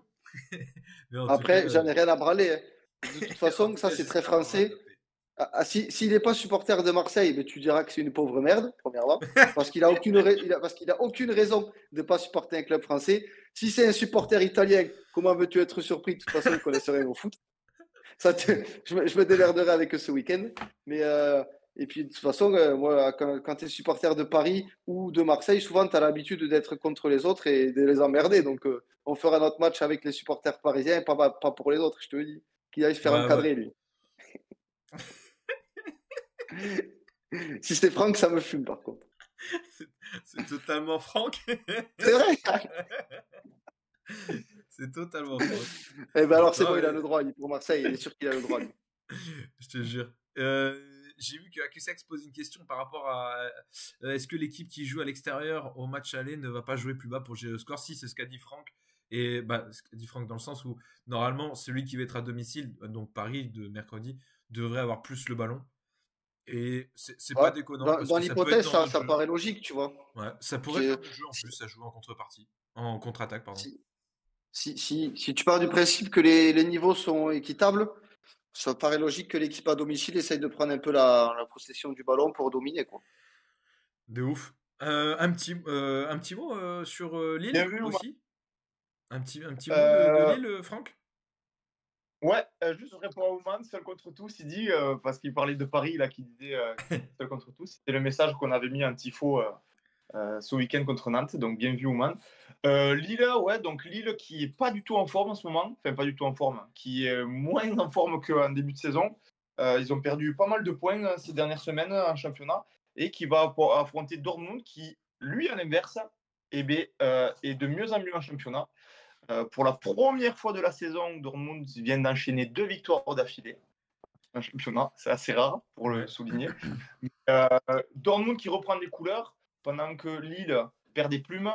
C'est vraiment, ils les affrontent, je pense, au pire moment. En plus, c'est dommage parce que c'est quand même un match assez abordable. Hein. Il y aurait pu avoir des tirages pires. Il y aurait pu avoir des tirages mieux parce qu'ils auraient pu tomber contre Bruges. Et ça, c'est bien dommage d'ailleurs. Mais en tout cas. Tu vois, je pense que pour Lille, c'est pas plus mal d'être dans la position du pas favori que du favori. On l'a vu contre l'Atlético, on l'a vu contre la Juve, on l'a vu contre le Real. Ils arrivent à se sublimer dans les matchs comme ça. Là, ils sont proches du truc. Tu as un peu pas une rivalité, mais avec Bruges, tu vois, au final, Bruxelles, c'est à 50 ou 60 km de Lille. C'est presque un derby, tu vois. Donc, je sais pas, ils se seraient peut-être vu trop beau. Au moins, contre Dortmund, ils partent pas favoris. Tu sais que le match aller, tu vas te prendre 60 000 tarés en jaune et que ça va être compliqué à gérer. Si tu gères le match là-bas, derrière à domicile, Lille, ils peuvent faire quelque chose. Donc, pour moi, dans ce sens-là, c'est peut-être pas plus mal qu'ils aient pris Dortmund plutôt que Bruges. Parce qu'au moins, ils vont prendre vraiment le match comme il faut et pas se voir plus beau qu'ils peuvent l'être parce qu'ils sont pas favoris, tu vois. Ouais, comme dit Nico, vraiment pas prendre le bouillon là-bas parce que si tu commences à prendre une valise là-bas, c'est l'inconvénient de jouer à Dortmund, ouais. C'est costaud. Ouais. L'important quand même, c'est qu'ils reçoivent à domicile au match retour et ça, c'est le gros avantage qu'ils ont. Et tout est possible, hein, tout est possible. Il y a des équipes bien pires que ça à prendre. Donc Lille s'en sort bien, même si Dortmund revient mieux en début de saison. Il a jamais été très ridicule aussi à l'extérieur. Que ce soit en Europe, il n'est pas ridicule. Ouais, j'étais en train de regarder les cotes. On est à 1,70 pour Dortmund, un peu moins, et quasiment 5 pour Lille. Moi, je ne vois pas autant d'écart entre les deux.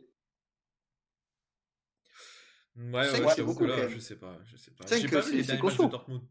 Ah, c'est costaud. 5, c'est costaud. Tu vois, j'ai pas vu les 2 derniers matchs. J'ai vu les scores, mais j'ai pas vu les matchs de Dortmund. Je sais pas s'ils ont retrouvé vraiment, tu Je sais vois, du pas, jeu. ils ont. Est-ce qu'ils ont réellement trouvé du jeu, tu vois? Je sais Petite pas. question, est-ce que vous allez regarder Dortmund-Lille ou Real Atlético? Moi, je vais mettre les deux. Je vais mettre sur un Ouais, écran, moi aussi, sur double écran, je pense. parce que j'ai envie de voir Lille, mais c'est inloupable quand même, Real Atlético. Donc je pense que je mettrai le double écran sur l'ordi, sur la télé, parce que Ouais, je pense que je ça me ferai pareil régale. aussi. Et ben moi, tu vois, je vais regarder PSV Arsenal. Oh putain. Ouman va le regarder Ouais, écoute, sûrement. hein? Ouman Ouman? va sûrement regarder le Non, PSV Arsenal. ouais. Peut-être il se mettra ça en fenêtre, mais à mon avis, le derby madrilène, il va pas passer à côté. Oh, le Sergio qui a les grosses refs, le petit Bien sûr. KFC du mardi soir, Eh devant la oui, Ligue des Champions. bien sûr. Voilà. Ouais. Et Nico qui serre la main, à mon avis, ils vont le voir ensemble, les copains. Eh ben, Ouman, il n'est pas forceur, il va mettre les 3 matchs au cas où. Bien joué. T'as bien raison.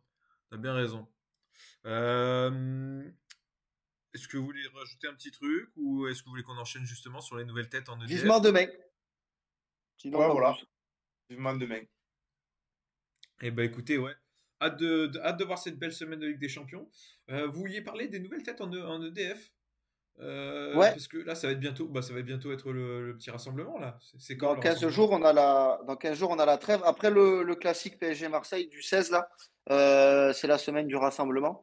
Donc, on devrait avoir la liste avant, dans la semaine avant. Donc, en général, c'est le jeudi, on devrait l'avoir le 13, logiquement. Et pour moi, Euh, Qu'est-ce qu'il y a, Franck? il va y avoir beaucoup de changements et beaucoup de nouvelles têtes, je pense. Et ouais, et moi je pense que c'est le meilleur moment de foutre des nouvelles têtes là, de cette compète un peu à chier, pour faire tourner, pour essayer des trucs en vue du mondial de l'année prochaine. Et dans les nouvelles têtes, il y en a quand même pas mal qui peuvent être évoquées, qui pas des nouvelles têtes dans le sens des premières sélections en A ou des anciennes têtes, des types qui sont très très forts en ce moment et qu'on n'a pas revus depuis longtemps. Tu vois, je pense à Tolisso. En nouvelle tête, je pense à des mecs comme Rongier, qui est très très fort avec Marseille. Dès qu'il joue, Marseille ça gagne. Quand il joue pas, Marseille ça gagne pas. Il y a des types comme Akliouche qui méritent totalement d'être appelés. Cherki qui mérite d'être appelé. Désiré Doué qui mérite d'être appelé. Donc, on voulait faire un petit focus sur ces têtes-là. Qui c'est qu'on aimerait voir? Qui sait que Deschamps va potentiellement appeler? Est-ce qu'il va appeler personne parce que c'est un énorme forceur et qu'il va préférer aller chercher je ne sais pas qui en Arabie Saoudite? Voilà, c'était le sujet un peu de voir quels étaient les potentiels trucs qu'on pouvait voir. Ben, en fait, surtout au milieu du terrain, sachant qu'on a deux types qui jouent au Real Madrid qui ne sont pas du tout en forme. On a des types que personne n'a déjà vu leur match, on ne sait même pas s'ils sont bons, du style Guendouzi. Donc moi, je pense que Non, il faudrait un changement à ce niveau-là. On a de très bons joueurs que Deschamps a du mal à faire confiance, tels que Koné, par exemple, qui joue en Allemagne. On a Fofana aussi avec le Milan, le Milan qui n'est pas trop en forme, mais qui, d'après ce que me disait Seb la dernière fois, fait de très bons matchs au milieu. Et moi, je pense aussi à oula, Kefren t'es sûr de Turam. cette info? Parce que moi, je crois que j'ai l'inverse. On me Fofa- dit que Fofana, c'est compliqué, hein. Fofana, Ça allait apparemment, un c'est peu saucisse mieux, mais sur saucisse. ça reste très Parce compliqué, hein. que c'est un régal, les deux au milieu. Non, non, mais Ouais, mais pour ce attends, quand match-là, même. peut-être, hein. Pour ce match-là, ou pour Et ces deux puis, petits matchs, mais sinon, sur l'ensemble de la saison, c'est très compliqué. Et encore plus, là, tu vois, ces dernières semaines et ce week-end-là, apparemment, c'est Fofana, c'est compliqué, hein. Par contre, c'est le français Koné, Manu Koné, qui est à l'AS Roma, qui apparemment, et lui, est très bon. Apparemment. Bon, après, j'ai ouais, pas vu ouais. le match, hein. Tu as des types, tu vois, qui seront peut-être pas appelés. Moi, je pense justement à Fofana, à Camara, type de Monaco, à Guendouzi. Enfin, il y a peut-être mieux à aller chercher en ce moment, tu vois. Moi, Kefren Turam, Lamine j'adore Camara, ce style de il joueur est français? et je trouve qu'il devrait Il y a- être. Non, pas Camara, le Camara qui était. Il n'y a pas un Camara qui venait jouer à l'équipe de France, là, la pompe, là. Hein? On n'avait pas un Camara au milieu. Non? Ça- Mais Camara, celui Non? de Marseille? Non, non, pas Boubacar, un autre. On n'avait pas un autre. Mais Non, je il crois joue, pas. il joue aussi, celui Non, qui joue à Monaco. je parle d'un Camara avec un CEPA. Non, mais écoutez, j'envoie peut-être une saucisse. J'étais sûr qu'on avait un Camara au milieu de terrain qui venait. Je pensais qu'il était de Monaco, mais peut-être une saucisse. Ça fait longtemps que je n'avais pas envoyé. Non, alors, bah, après, c'est peut-être moi qui suis là, mais là, je vois pas du tout. Je vois pas du tout de quel camarade tu peux parler. Eh Bon, bien, du coup, au il n'y en a milieu, peut-être moi, je pas. parlais de Thuram, Kefren Thuram, qui fait de bons matchs. J'adore ce joueur. Et en plus, là, dernièrement, il a mis un but extraordinaire. Je pense que ce serait bien de le reprendre. Il avait déjà été pris en sélection. Là, je pense que ce serait le moment, avec les méformes des Kamavinga, des Tchouaméni et tout, pour le tester, le reprendre dans le groupe, pour voir ce que ça peut donner en tant que milieu défensif. Parce que c'est vrai que là, on n'a pas énormément de monde actuellement. Mais pourquoi Non, tu ouais. veux pas faire revenir Tolisso? Tolisso, il est énorme. Tolisso, vraiment, il est trop fort et en plus, il est devenu décisif. Là, sur la forme du moment, Tolisso, moi, je trouve que c'est plus pas logique de ne pas l'appeler que de l'appeler. Tolisso, il doit être appelé en EDF, vu la saison qu'il fait à Vélion et Il encore fait une plus saison vu énorme. la forme qu'il a en ce moment là. En plus, c'est un mec qui connaît le niveau équipe de France. Il était là en 2018. Là, il a retrouvé son niveau après des années compliquées. Pour moi, Tolisso, il doit être dans la liste de Deschamps là, pour cette trêve. Surtout que tu n'as aucun milieu indiscutable Mais- en équipe de France. Et À oui, part peut-être Rabiot, qui a sa place. ouais, et peut-être Il n'y a pas de. qu'il y aura Tchouaméni parce qu'on connaît Deschamps. Je vois pas pourquoi Tchouaméni serait pas là. Hein. Moi, Tchouaméni, je commence vraiment à le trouver vraiment pas au niveau. Voilà, clairement. Oh, les Lyonnais, attendez avec. On en parlera. Là, on est sur le milieu défensif. Cherki, que je sache, il joue pas 6. Donc calmez-vous. Ça va arriver. Ça va. Ouais, en vrai, faut tester ces mecs. Alors, au milieu de terrain, il y a Désiré Doué, il joue pas mal au milieu de terrain. Alors, il joue pas 6 non plus. Mais dans une rotation, il peut être amené en 8 pour changer, pour voir de nouvelles têtes, pour voir comment ça marche. À Cliouche, tu peux le faire jouer en 8. Tu peux aller chercher des types qui sont très très bons avec leur club. Il faut arrêter aussi d'aller. Ok, il y a la cohésion de groupe, machin. On sait que Didier, c'est de la pierre son crâne, mais je sais pas, c'est des nouvelles têtes qu'on a tous envie de voir. Et si tu les lances pas là contre la Croatie en Ligue des Nations, mais tu les fais jamais jouer. Ouais, non, mais en plus, offensivement, d'un point de vue créatif, d'un point de vue création, on n'a pas beaucoup de joueurs. Et là, on a le choix entre Mais là, Cherki, Akliouche, Désiré Doué. Tu as 3 joueurs qui peuvent t'apporter cette folie créative et techniquement qui peuvent apporter quelque chose d'autre. Et t'as le choix en plus. C'est pas comme si on n'avait qu'un seul. Tu as le choix, tu en as 3 avec des profils plus ou moins différents et qui sont excellents. Notamment depuis que Griezmann est parti, c'est vrai que c'était quand même le maître à jouer de cette équipe de France. Il jouait vraiment, il avait un poste particulier où il jouait derrière l'attaquant. Enfin, c'était un peu le poste bâtard. Et même à la Coupe du Monde, il avait joué 8, mais très offensif. Là, maintenant, on a Rabiot qui joue très haut sur le terrain, qui fait une super saison. On a Cherki qui fait une super saison. On a Akliouche dans le même poste qui fait une super saison. Désiré Doué, bon, il est un peu plus sur l'aile en général, mais on voit qu'avec Paris, des fois, il peut jouer en tant que 8 assez offensif. Donc, niveau secteur offensif, dans l'entrejeu, je trouve qu'on est hyper bien gâté. Je pense que tous ces types, style Akliouche, Cherki et Doué, ils devraient être pris. Ce serait logique au vu de la saison qu'ils font actuellement. Et ça, ce serait de belles nouvelles têtes à voir en vue de la Coupe du Monde 2026, sachant en plus les performances merdiques qu'on a proposées avec l'équipe de France sur les derniers rassemblements. C'est vraiment, je pense que ce serait vraiment bien pour cette équipe de voir des jeunes qui commencent déjà à prendre de l'expérience internationale. Ouais, je suis d'accord. Après, effectivement, Ouais, tout dépend des joueurs autour, mais dans le sens, ça va dépendre de comment Deschamps va vouloir construire son effectif, parce qu'effectivement, ça va être un équilibre. oui, non mais ça c'est sûr, mais là, mine de rien, un an Là, il avant la faut les Coupe du prendre. Monde, tu la prépares.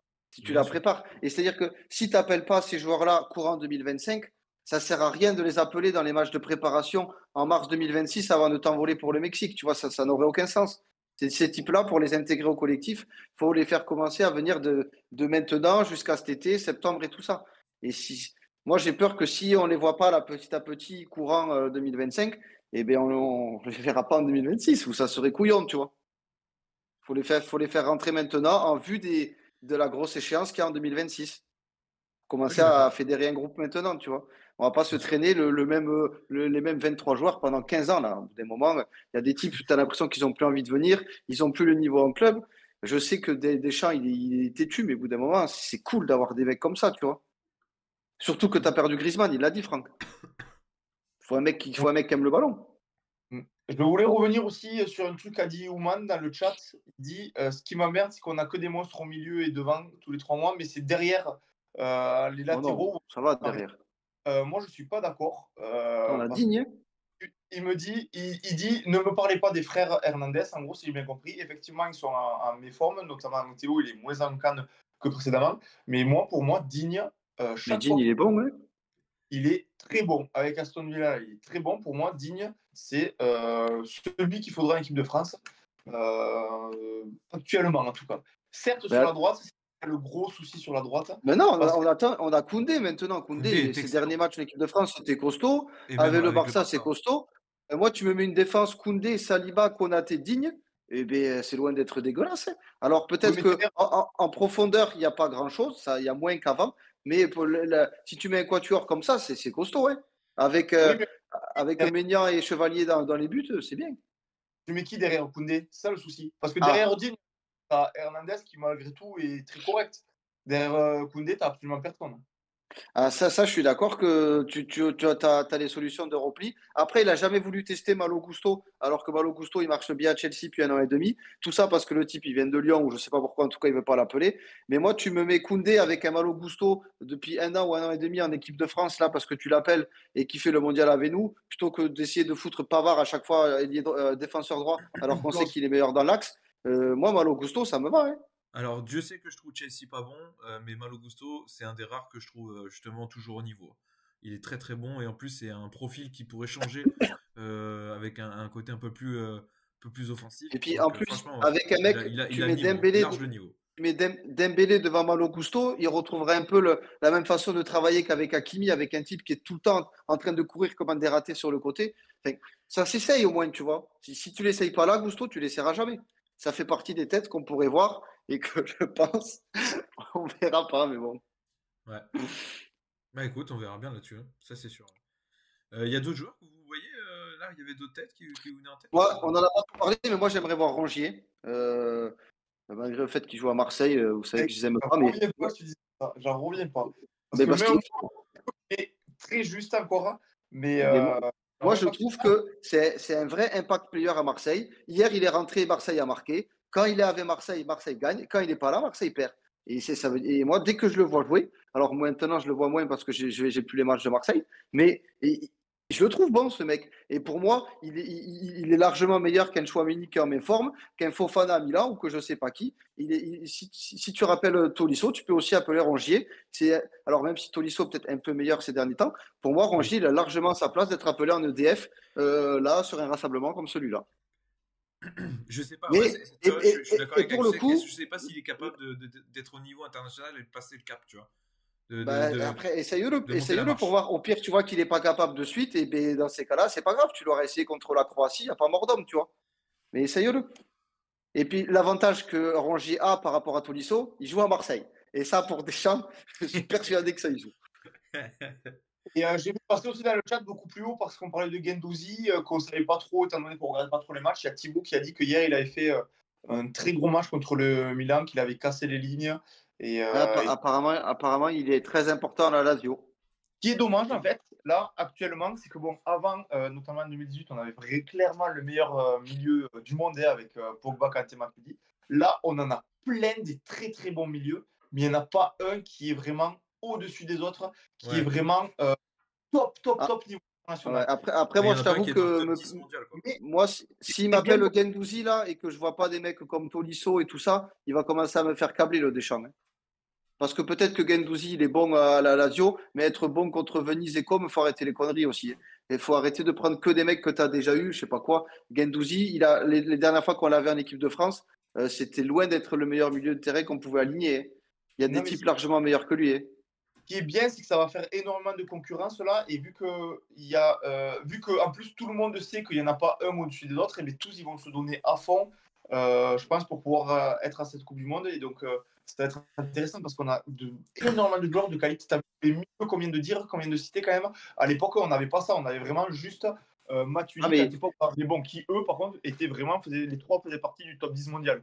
il y a un vivier de malades, mais il ne faut pas oublier aussi que dans le vivier de jeunes, il y a beaucoup de billes, voire de trinationalités. Et il ne faudrait pas qu'à force de se faire chier dessus par les sélectionneurs, et notamment Deschamps, les types, ils aient les appels du Sénégal ou de l'Algérie ou de je ne sais pas où, et que les types, ils finissent par aller jouer là-bas parce qu'on n'a pas été foutu de les prendre assez tôt aussi. Ça serait Ouais. con. Passer à Et côté Ouais, d'un ça serait cool. Kliouche ou un Cherki, je trouverais ça débile, tu vois.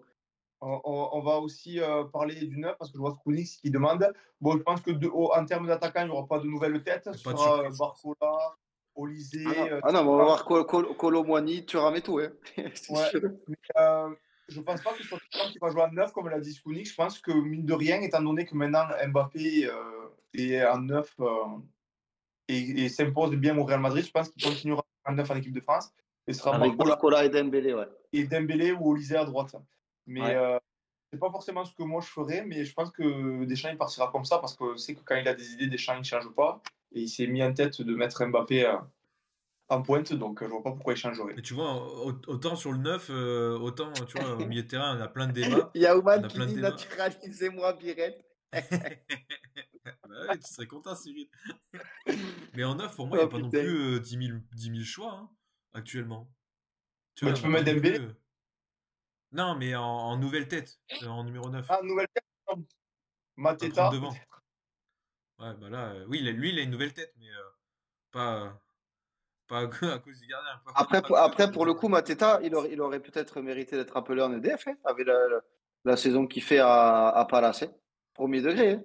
Mais Mateta, il était formé à Elle Lyon, est- non? Donc il n'aurait pas été appelé. il a joué à Lyon, il n'a pas été formé à Lyon, je crois pas. Il n'a pas été formé, je croyais qu'il était formé là-bas. Alors peut-être, hein, mais je sais qu'il a joué, mais je crois pas qu'il a été formé à Lyon, Mateta. Mais ouais, Ah. je sais pas. Oui, après, il fait une bonne saison, mais de là à être pris, je sais pas. Je préfère avoir Mateta que Colomboigny, en vrai, pourquoi pas. Hein. Allez, on close au chapitre et on avance, quoi. Il est tard là. Ouais, c'est vrai, il Allez, est tard. Hein. Bah écoutez, hein, c'était un grand apéro à la carte. On va finir tranquillement par les tops et les flops. Et ben écoutez, moi je vais commencer. Là, je vois, on fait dans l'ordre. Je vais commencer. Ça va aller très vite. Ça va aller très vite. Moi, dans mes tops, j'ai mis Isco. On a parlé tout à l'heure du Betis. J'ai pas vu 10 000 matchs, mais j'ai mis Isco parce que Petit. très beau maillot. Et oui. Me demande pas pourquoi j'ai ce maillot, je sais pas. Mais en vrai, il est stylé. Hein. Moi, j'aime bien. Je le trouve beau ce maillot. Ouais, Je le trouve beau. Et Isco, ça fait plaisir. C'est un bête de joueur. Un joueur que je trouve qui est très classe. Que la plupart des passionnés de foot aiment ce genre de joueur. Il a été excellent contre le Real Madrid. Il courait partout. Il taclait. Il a été techniquement toujours aussi impressionnant. Il a mis un corner, un magnifique corner sur la tête justement de Johnny déjà. Après, il met un but. Non, franchement, il a été excellent. Il a même embrassé sa meuf. Du coup, je savais pas si c'était sa meuf, mais apparemment, il a embrassé sa meuf pour célébrer. Donc, il a été très très bon. Bien joué à lui. Et j'ai mis aussi l'AS Roma. L'AS Roma dans les tops.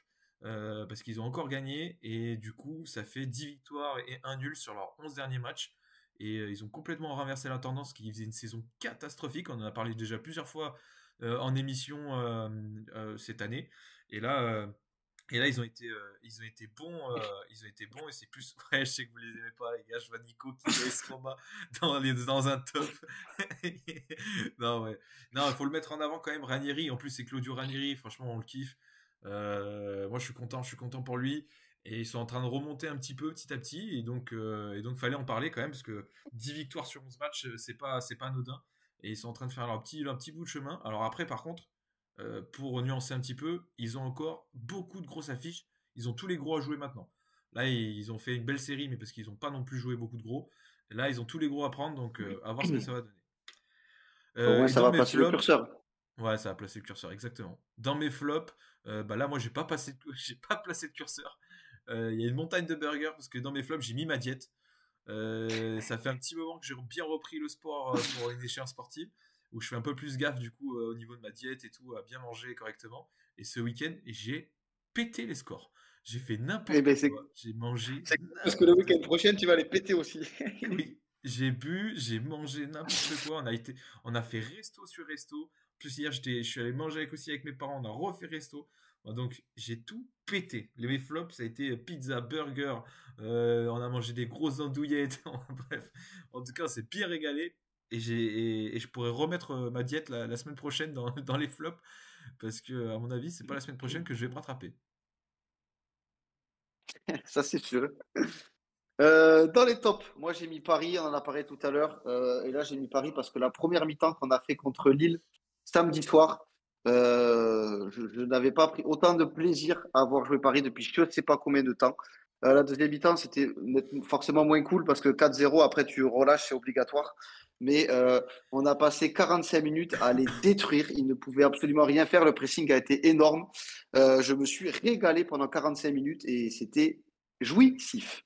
Après, j'ai mis Silla de Strasbourg, qui, en toute fin de match, il jouait à Auxerre, il menait 1-0. Il y a un long ballon du gardien à destination de Traoré qui part seul au but. Et il a fait son un plus beau plongeon de gardien pour attraper la balle à la main. Donc, évidemment, il a pris carton rouge. Mais en faisant ça, il a sauvé son équipe. Et moi, je l'ai vu en direct devant le multi. Ça m'a régalé et fumé de rire. Donc, je l'ai mis dans les tops.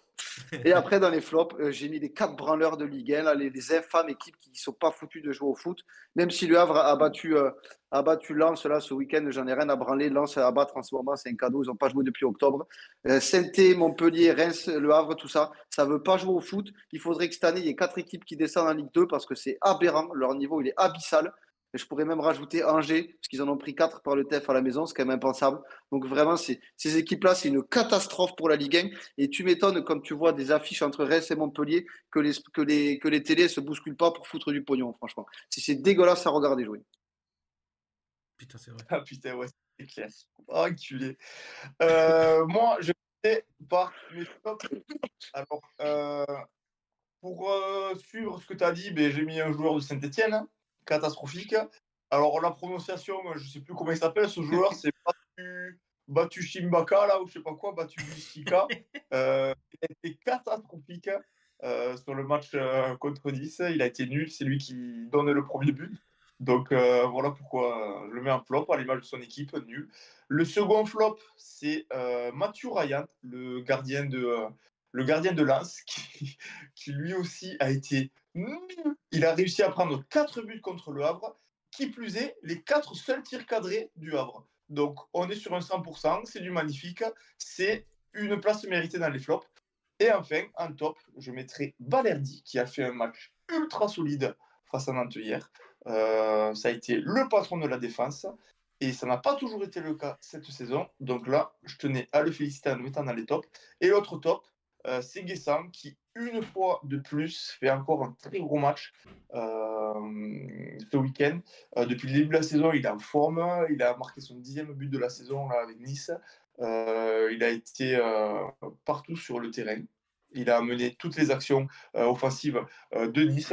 Donc, très grosse saison de sa part. Et du coup, voilà pourquoi il est dans. Ouais. Petit aparté pour finir les tops. Là, Franck, il y a la Juve qui vient de s'imposer 2-0. But de Thuram et passe D de Thuram encore.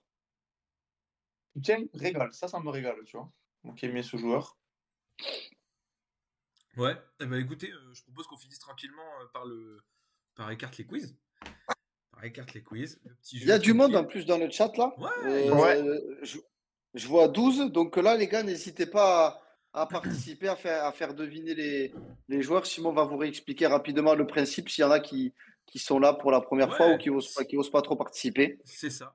Bien, ouais, s'il y a des petits nouveaux, là, je vois Louchko dans le chat, je crois Louchko, pas c'est l'avoir Paul. bien vu. On le Ah, connaît. C'est- ok, il parle, pardon. il parle pas souvent, mais il est toujours là. Ok, bon, du coup, il a l'habitude, mais je le rappelle pour ceux qui ont pas l'habitude, et n'hésitez pas justement à participer dans le chat. Le petit jeu, il est très simple. On va énoncer une carrière d'un joueur, club par club, année par année, et il faut tout simplement retrouver le joueur à qui appartient justement cette carrière. Donc, justement, vous avez juste à mettre le nom du joueur dans le chat. Et le premier qui trouve qui met le bon nom a gagné, tout simplement. Et Tout Franck lui simplement. envoie 5 000 euros.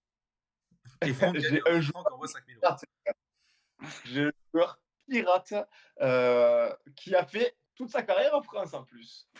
Donc, c'est parti. J'ai Oman commencé qui ma carrière. chambre. Ouais, C'est pas Oman, il a chambré fort. C'est pas son style en plus. J'ai commencé ma carrière en 2003 au FC Lorient et j'y reste jusqu'en 2006. En 2006, je signe au Clermont Foot et j'y reste jusqu'en 2008. En 2008, je signe à Montpellier et j'y reste jusqu'en 2017. En 2017, je signe au Gazélec d'Ajaccio et j'y reste jusqu'en 2019. Beaucoup. En gros, c'est 2008-2017 Montpellier. Et là, avant, il fait Lorient et Clermont. fait Lorient, Clermont. Après, il fait du coup 9 ans à Montpellier. Il est champion avec Montpellier. Et ensuite, il signe au GAEC sur les 2 dernières années de sa carrière, entre 2017 et 2019. Ah, lui, il est vraiment pirate, lui. Ça doit être une pompe. Il fait, avec Montpellier, 232 matchs Oh, tu les joues. Ouais, il joue. en 9 ans. Ah, et ouais, ça fait 30 matchs par saison.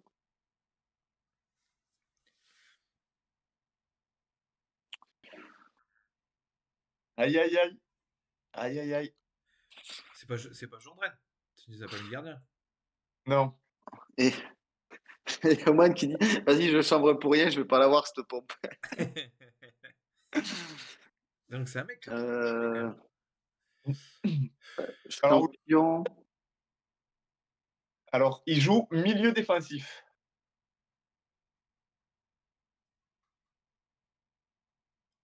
Il joue milieu défensif. Il joue milieu défensif. C'était qui à l'époque? Est-ce qu'il y avait Stambouli? Ah, Stambouli, il a fait Paris, Schalke et tout. Ouais, non, mais c'est pas lui. Ouais. Mais ça doit être justement un ancien en plus à l'époque. Petit métis, il dit Oumad. Je sais pas si Ouais, il est dans mec. le bon truc. Ouais, ouais. Parce que moi, là, même ça, je suis même pas sûr que ça m'aide. C'est un Tismé, ouais. Marveau? Non. Oui, Marmot. Marmot, putain, t'as Sylvain Marveau? Joris. C'est Sylvain ou Joris? Joris. Marmot. Ah, Sylvain, c'est celui qui joue à Guingamp. Je confonds. Oui. Bien vu. C'est Joris Marvaux. Oh là là, bien vu. Martinique, Eh bien, comme dit Ouman. Hein. Bien s'il y vu, a bien encore joué. Accusec dans le chat, je crois qu'on a. Non, on a joué contre lui, parce qu'il doit être encore sur. On a joué contre lui en foot à 7 là, tous les jeudis, Joris Marveau. Il Ah commence ouais à être tard. Il Ouais, commence à ouais. être tard pour notre AQ7. Ouais, je pense que c'est Joris. Parce qu'on a joué contre un des frères Marveau, mais je sais jamais lequel c'est, si Joris ou Sylvain. Si c'est à Montpellier, c'est forcément Joris, je pense, du coup. Mais on a joué contre lui Oui, en parce foot à 7 que là, c'est l'année dernière, là. Là, c'est Stylé en vrai 2019, parce que ça, il doit avoir du ballon de fou par rapport à certains quand même. Il a du ballon. En plus, il cavale encore un petit peu. Hein. C'est un profil Ouais, tu qui est assez, m'étonnes. assez sec. Non, il est excellent. Plus gentil. Sympa. Il était très sympa. Ça n'a pas empêché Akusex de le bouger un peu. Allô, je De le pas. manger. Vas-y, j'en ai un. J'ai pas trop d'inspiration ce soir. Je suis parti là-dessus. Je sais pas ce que ça vaut. Je débute ma carrière à Chelsea 2018-2019. Oula. Je suis ensuite transféré au PSG 2019-2022. Mais durant ces années à Paris, je suis prêté à Carthagène, puis à Châteauroux, puis à Nice avant d'être transféré à Nice en 2022. Attends, redis. Chelsea, Paris. À Paris, je suis prêté à Carthagène, Châteauroux et Nice, puis transféré à Nice en 2022. Il a pas joué à Paris, en fait. Il a joué pas beaucoup. Paris-Nice. Dernièrement, Joana. Mais surtout à Chelsea.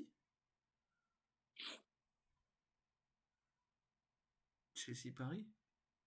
Apparemment, il est à Nice, là, ouais. Bulka. Ouais, Bulka, Marcin Bulka, Bien joué, Nico. exactement. Mais tu sais que le pire, mec, le pire, c'est que Bulka avait daté, mais je me suis dit non, il a jamais joué à Paris. Il a fait 2 matchs. Bien joué, Nico. Bien joué, Nico. T'en as un autre aussi? Ouais. Attends. Hop. Merde. Faut que je retrouve sa carrière. Allez, let's go. Un dernier joueur. Et après, on vous laisse tranquille. Vous pourrez aller dormir. Nico, il a mis son plus beau chute à Ouman dans le chat.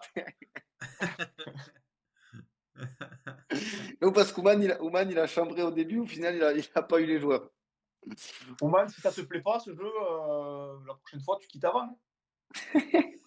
Ah si, j'en ai un. J'en ai un. 2003-2004. Il est pour lui, celui-là. Ah, vas-y, reste concentré, Oman.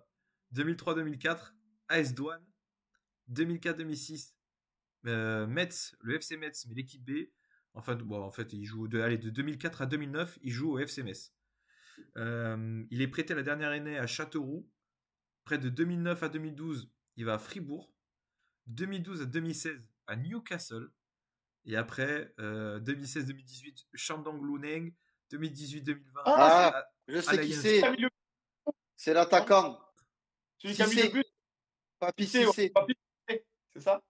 C'est exactement ça, messieurs. Vamos. Et 2022-2023, il était à Amiens. Ouais, bah, de toute façon, le Metz Newcastle là, j'ai vu sa trombine d'entrée de jeu. L'article pareil. Yaouman, il a eu à peu près en même temps dans le chat là. Papy, c'est un magnifique frappe. Oui, mais il met une frappe de fou contre Chelsea. Ah ouais. Un peu de l'extérieur du pied là, il était sur le côté gauche. Il a laissé des super souvenirs lui à Newcastle. Et les supporters de Newcastle, il l'adore. Il a fait 131 matchs, 44 buts à Newcastle. Ouais, c'est pas mal. Hein. Ouais, pour une première ligue, pour un joueur sans être en top. Donc, ouais, et puis au Newcastle de l'époque, c'est pas le Newcastle depuis 3-4 ans là. Hein. Oui, c'était pas pareil. C'est sûr que c'était pas pareil. Bon, messieurs, encore une très belle émission. Merci à tous. Chaque il y a du monde dans une émission qui va pas être très longue. À chaque fois, je me dis, bon, je pense que l'émission, elle va pas être très longue. À chaque fois, on pète les scores. À chaque fois, on pète les scores. Il y a Ouman qui essaye d'attraper le col de Nico dans le chat. Nico, il commence à 5h tous les matins cette semaine. Là. Il s'est peut-être endormi l'annual. Bon, en tout cas, merci à tous d'avoir suivi l'émission. Comme vous avez merci au chat. Merci à tous ceux qui étaient là dans le live. Il y a eu beaucoup d'activités dans le chat encore, ça fait plaisir, n'hésitez pas, franchement, même ceux qui osent pas trop, des fois, n'hésitez pas à venir donner votre avis. En tout cas, merci à tous ceux qui étaient là, même tous ceux qui nous suivent sans trop parler, ou même ceux qui nous écoutent des fois en rediff. Merci à tous, vous nous régalez, on vous aime. Passez une excellente semaine de Ligue des Champions, parce qu'on a une semaine régalante. Donc profitez, régalez-vous, et je vous laisse la main. Passez une très bonne soirée. Et surtout, ciao les gars, merci. N'oubliez pas, comme disent les footix, Saint-Etienne se maintiendra facilement.